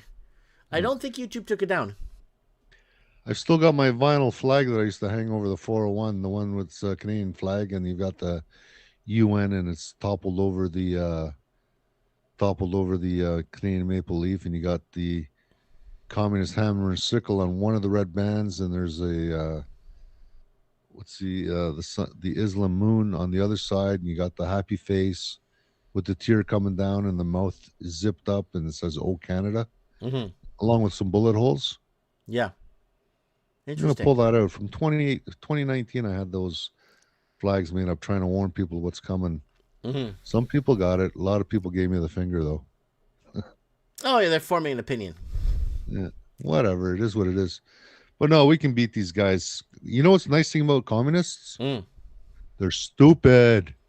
Yeah, they're out to lunch, and they're always looking for ways to. That's why they always got to turn to violence, because they can't outthink us. We can beat these guys. And once people get unbrainwashed, Zeitgeist, Europa, The Last Battle, many other good movies you can find on the internet. Go to BitChute. That's where you can find them. All the good material is on BitChute. BITCHUTE. And once people get on BitChute, you're never going to leave, because that's where all the honest, real stuff is. There's some BS there too, but they're limiting our exposure to information. So VPNs could be a thing of the past soon, but you know what? I'm sure we'll figure out a way to get around VPNs. Maybe there's another VPN. Maybe we got to build another internet. It's possible. So Canada, I'm getting a message here from somebody overseas saying countries are facing status loss in Canada. You want to talk about status loss? Of the 90 most industrial countries, we're number 89. We used to be number 4. This is how far it's fallen in the last 20 years. So India now is 1.1 permits are going to expire that are in Canada. China, 855,000 permits are going to expire. Nigeria, 60 to 100,000 permits are going to expire in Canada. These are residency permits or what? Temporary work, visa, student, whatever. Yeah, like these people are going to leave. Why would they leave? India, China, and Nigeria are the top 3 that they're canceling permits to. Well, China's not going to allow these people to come home because they need them here for when things kick off. What's that? When things kick off here in Canada, the Chinese got to be ready. That's what I'd say. More than half of the Chinese people that are here. Oh, China has too many assets in Canada, and I keep telling Americans, wake the fuck up. Canada is your threat, not fucking Iraq. I've been saying that for fucking years. That's how many years I've been saying it. It's not Iraq. It's fucking Canada. Because now with the Chinese, once I'm gonna say this again, and I've been saying it every mic in the night, like gospel. Watch when America looks into the amount of farmland the Chinese own in Canada. Their jaw's gonna hit the fucking ground. The Chinese own so much farmland in Canada, you wouldn't believe it once you find out. And a lot of it borders the U.S. border too. Watch. And you know what's the best part about all this land that they own? was paid with money that's made out of thin air. Yep, it was a money laundering. It was all garbage, junk money that they brought over here and destroyed our economy. Well, even their economy that got built up was they're just printing money left. Dude, right, there's and only center. 400 million people in China, and 200 million of them are over 60. I've been saying this for years, and no one's listened to me. Everyone laughs at me. Whatever. So it is what it is. You can choose to believe stuff or not. It's your well, own it's choice, hard to but, believe there's 400 million people in China. What I'm saying, I know it's hard to believe that, but it's true. I'm not making this up. I'm thinking India's lucky if it even has 200 million people. I think India's even lucky if it has that many people. I don't think so. There's no billion people in India. No fucking way. I have not been there, so I cannot say. No fucking way. No. I'm going after India now through history books. That I'm going through my history books to find out what is the deal with India with its population. The one book I have is from 1752, 1753, and it's telling me they're estimating the population of India at 4 million people, right? In the 1750s, like 3-4 million, if that. That's what they're estimating it at, right? Well, based on the amount of garbage they produce and the amount of garbage that goes into the sea, I'd say it's higher. Well, no, think of it: 6 pieces of trash per day per person, right? 200 million people, 200 million pieces of trash per day, right? Do the math, right? It adds up real quick. In 3 months, you're in a dumpster. So I don't know why they can't burn the stuff like they do in Europe. Garbage actually has a dollar value, eh? Burnt garbage through the incinerators create electricity and fucking power. Yep. And then the ash, if it's properly processed, it's actually good for the dirt for farming and shit. Well, it's plain and simple. I'll make it simple, Eduardo. Governments have blood on their hand, period. Murdering communist government? Well, governments have blood on their hand and they know. They know it. Yeah, they know it. But anyways, interesting trip. I had a great time. The partying. Friday night, they didn't start partying hard till midnight. It went on till 5 a.m. Oh, yeah, they party hard in Ceuta, right? In Portugal? Yep. Never saw a bar fight.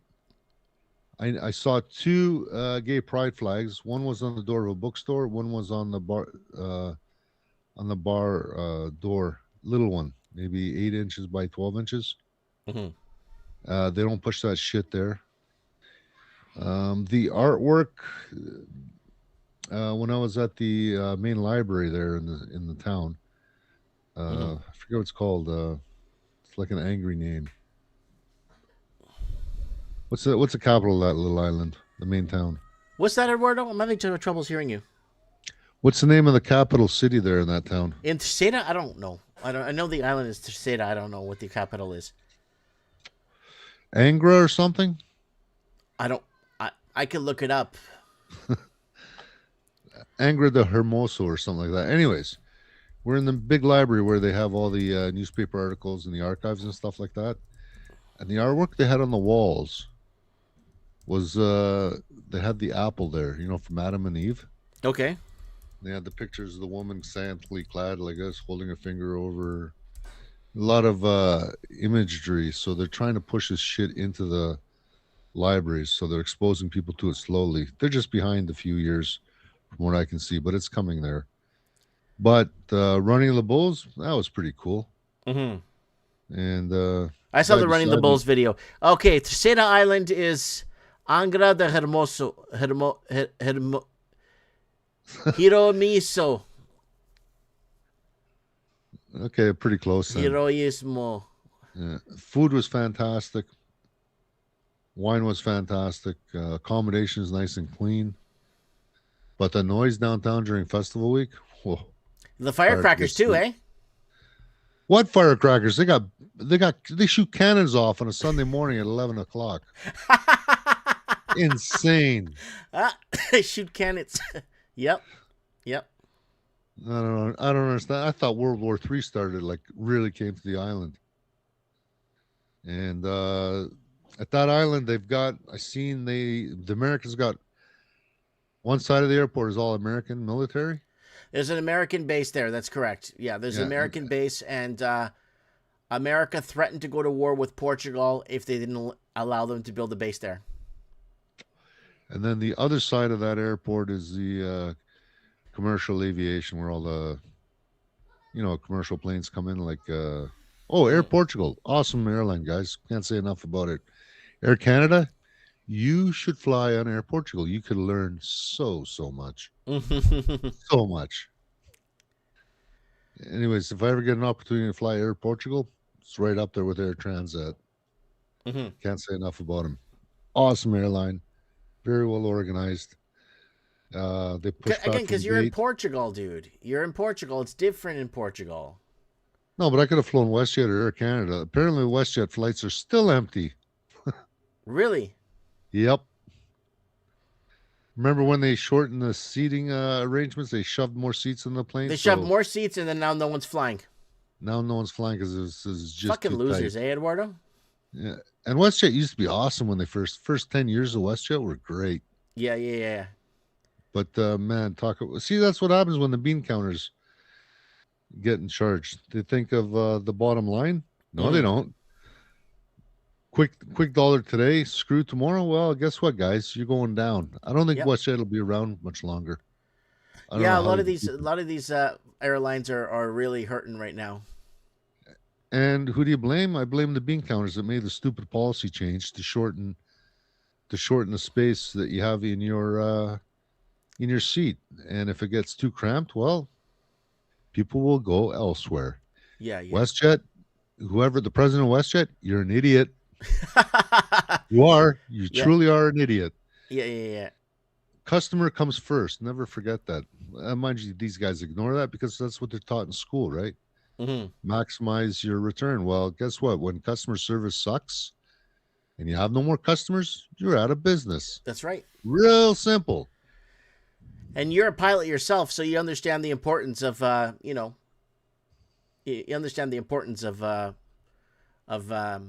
customer pilot relationships. Do you ever do private flights for people, Eduardo?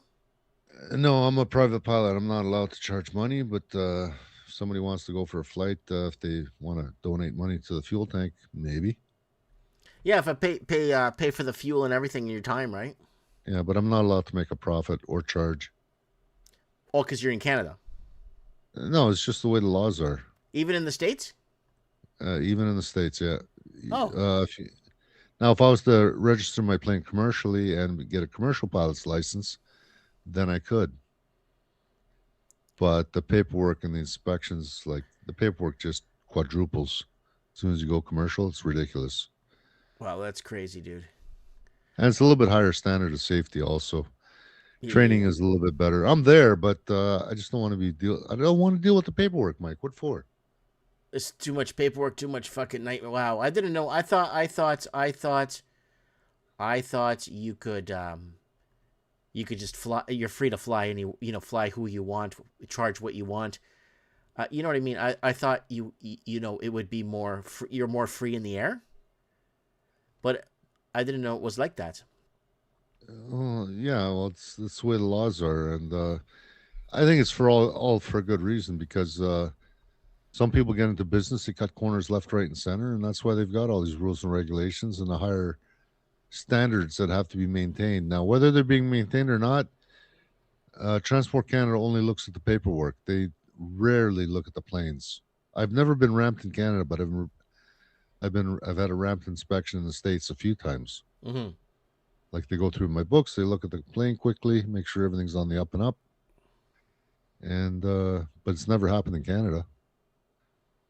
I've heard of guys getting ramped, but it's rare. So, but anyways, it is what it is. Yeah, guys, it's so nice to go to an island where everyone's the same skin color as you, where it's a uniform. Everyone's on the same page, basically. The culture is one culture. Yeah. Isn't it nice to see one culture, refreshing. Eduardo? It's so nice. I'm happy you had fun in Portugal. I'm really happy you enjoyed yourself there. You know what I'm saying? Yeah, and people are so nice and friendly, and they're trustworthy because you look the same. Well, I stood out like a sore thumb because Everyone's a foot shorter than me for some reason. I don't know what's going on there, but with all the good food, I don't know why these people aren't 8 feet tall. So I don't know. Maybe they're spraying them a lot to keep them short. I don't know what the situation is, but average height in Portugal is about 5'2". But yeah, it was great. You know, people, similar culture, unified culture, no violence. Well, again, no it's one's all the ripping same you people. off. It's all Portuguese people. You hang out with a bunch of Portuguese, you're bound to have a good time. You know what I mean? Yeah, the sausage was awesome. Oh I yeah, can't say enough about the food. chudis. You know, even the coffee was everything was awesome. Excellent trip. If you ever want to go to, and you get off the plane and it's like a wave comes over you and it's like you're safe now. It's cool now. Yeah, yeah. No one's gonna screw with you now. People are polite now. And you know, people talk to each other in you go to a food store and people are waiting around. Yes, conversations all over the place. Yep. And people talk with each other. You feel it's so nice to feel. It's so nice to feel. I know what you're talking about. When I was in Portugal, it was the same thing. I was in Portugal. I was walking around. You could watch my adventures in Portugal on my YouTube channel, and it's really nice. It was really nice to relate to my own people, right? Yeah, I can't speak about Portugal mainland though. I can only talk about Terceira Island. Am I saying it right yet? Yeah. Anyways, things are going to get tough here in Canada. I think with Trump, he's just lying his face off, making as much money as he can because he knows everything's going to shit.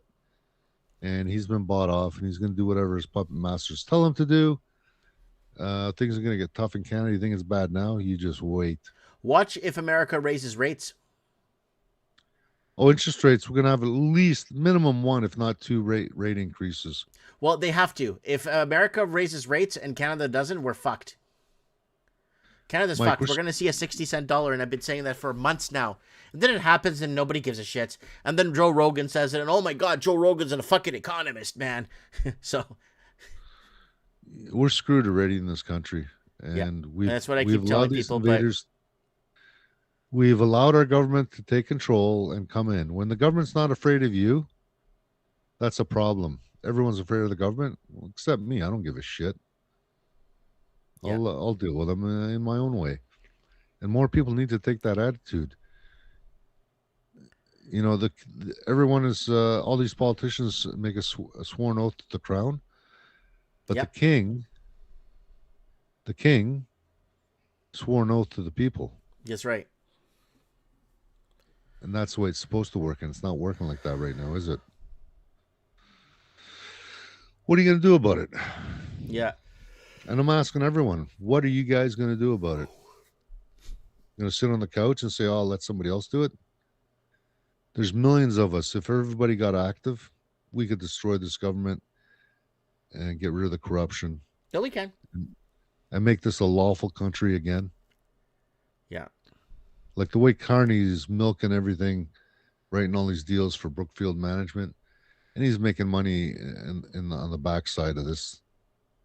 He's laughing all the way to the bank. And your kids are going to be paying for his theft. Yep. I'll leave you with that. All right, guys. Well, Eduardo, thanks for wrapping up the show for us here tonight on Mike of the Night. I really appreciate you being here and helping us out. But let me know when you're going to be coming through my way, okay, if you do. Where's our buddy? He was supposed to show up too, isn't he? Who, the Raven? Yeah. Well, he came by my store for like an hour, and then he had to go on his way. He came by, said hi, and then he left, and he went on his way back to the coast. So, well, let me know. I want to spend a couple days with him. He's he won't be. The thing is, he's just in and out. He doesn't spend time. He's just like there for an hour max, and he's on his way. Busy guy, eh? Yeah, busy guy. Very busy man. So we can hunt him down and tie him up for a half a day or something? Yeah.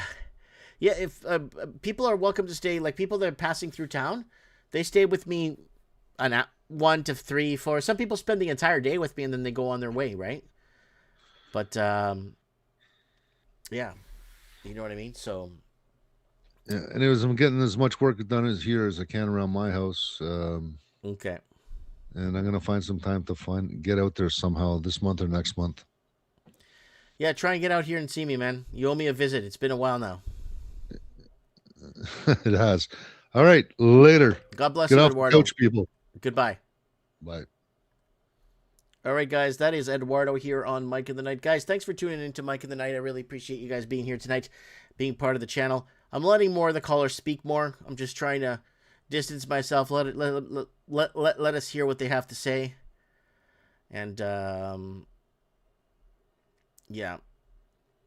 I'm just checking things out here on the back end, reading messages for you, messages from you guys. I'm getting a lot of stuff here. So I'm getting a lot of messages from you guys. I'm getting a lot of emails, and I'm going over back here. No Way Jose, thanks for the No Way Jose bought me a coffee. Thanks, buddy, for the coffee. We got three coffees tonight on Mike in the Night. Thanks, guys, for your support. I'm just trying to think what else. Yeah, it's been a decent show tonight. Kind of slow, but oh well, doesn't matter. Yeah. So people are in the comments here. Yeah, Barbara, thanks for being here. D-Man, thanks for being here. Dino Bravo, thanks for being here. Oily Film, No Way Jose, James Cameron, artbydano.com, artbydano.net, at Grindhouse Cartoons. Yeah, thanks all you guys for being here. I know PDS10 is here. Yeah, he's saying that they're going to have to raise rates in September and January. If Canada doesn't, we're going to see a 60-cent dollar. Watch. The great Canadian peso is coming back. Watch. Anyways, okay, guys. Just trying to see if anybody else is messaging me here. You see if there's anyone else messaging me here. No, it doesn't look like there's anything happening. All right, guys. I'm going to be signing off here. Let me get some Mike of the Night music here.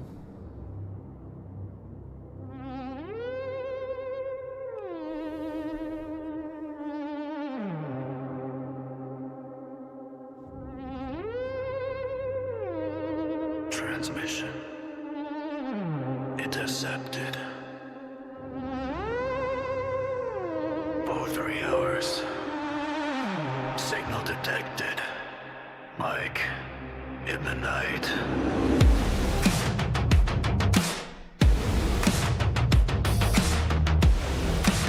Good night, everyone. It's 3 a.m. Screens still glow. Satellites watching below. Red lights blinking on every street. Truth buried 6 God bless everybody. Thanks, Ross. In quiet rooms. Deals made under crescent moons. Digital chains you never see. There's something in you wants to break free. They say it's safe. Thank you, Brian C. Thank you, Rodent Dung.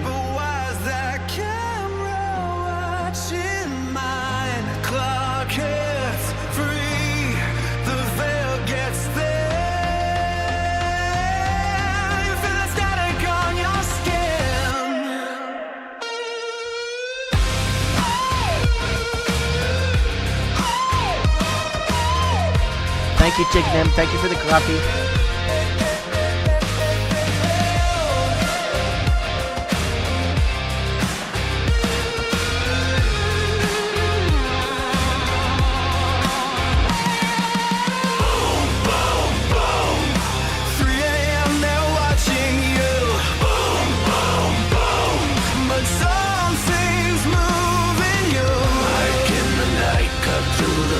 Baseline truth, all at your fires. No more silence, no more talking. I have spoken. Mike in the Night signing off for episode 658. Take care, and if you can't take care, stay safe. Mike Martin's here. I have spoken. Move you make, borders blur, control expands. Digital cuffs on steady hands, but in the dark the people wake. Feel the system start to shake. Eyes up, wake up. Speak up, stand up. They fear the ones who see the play.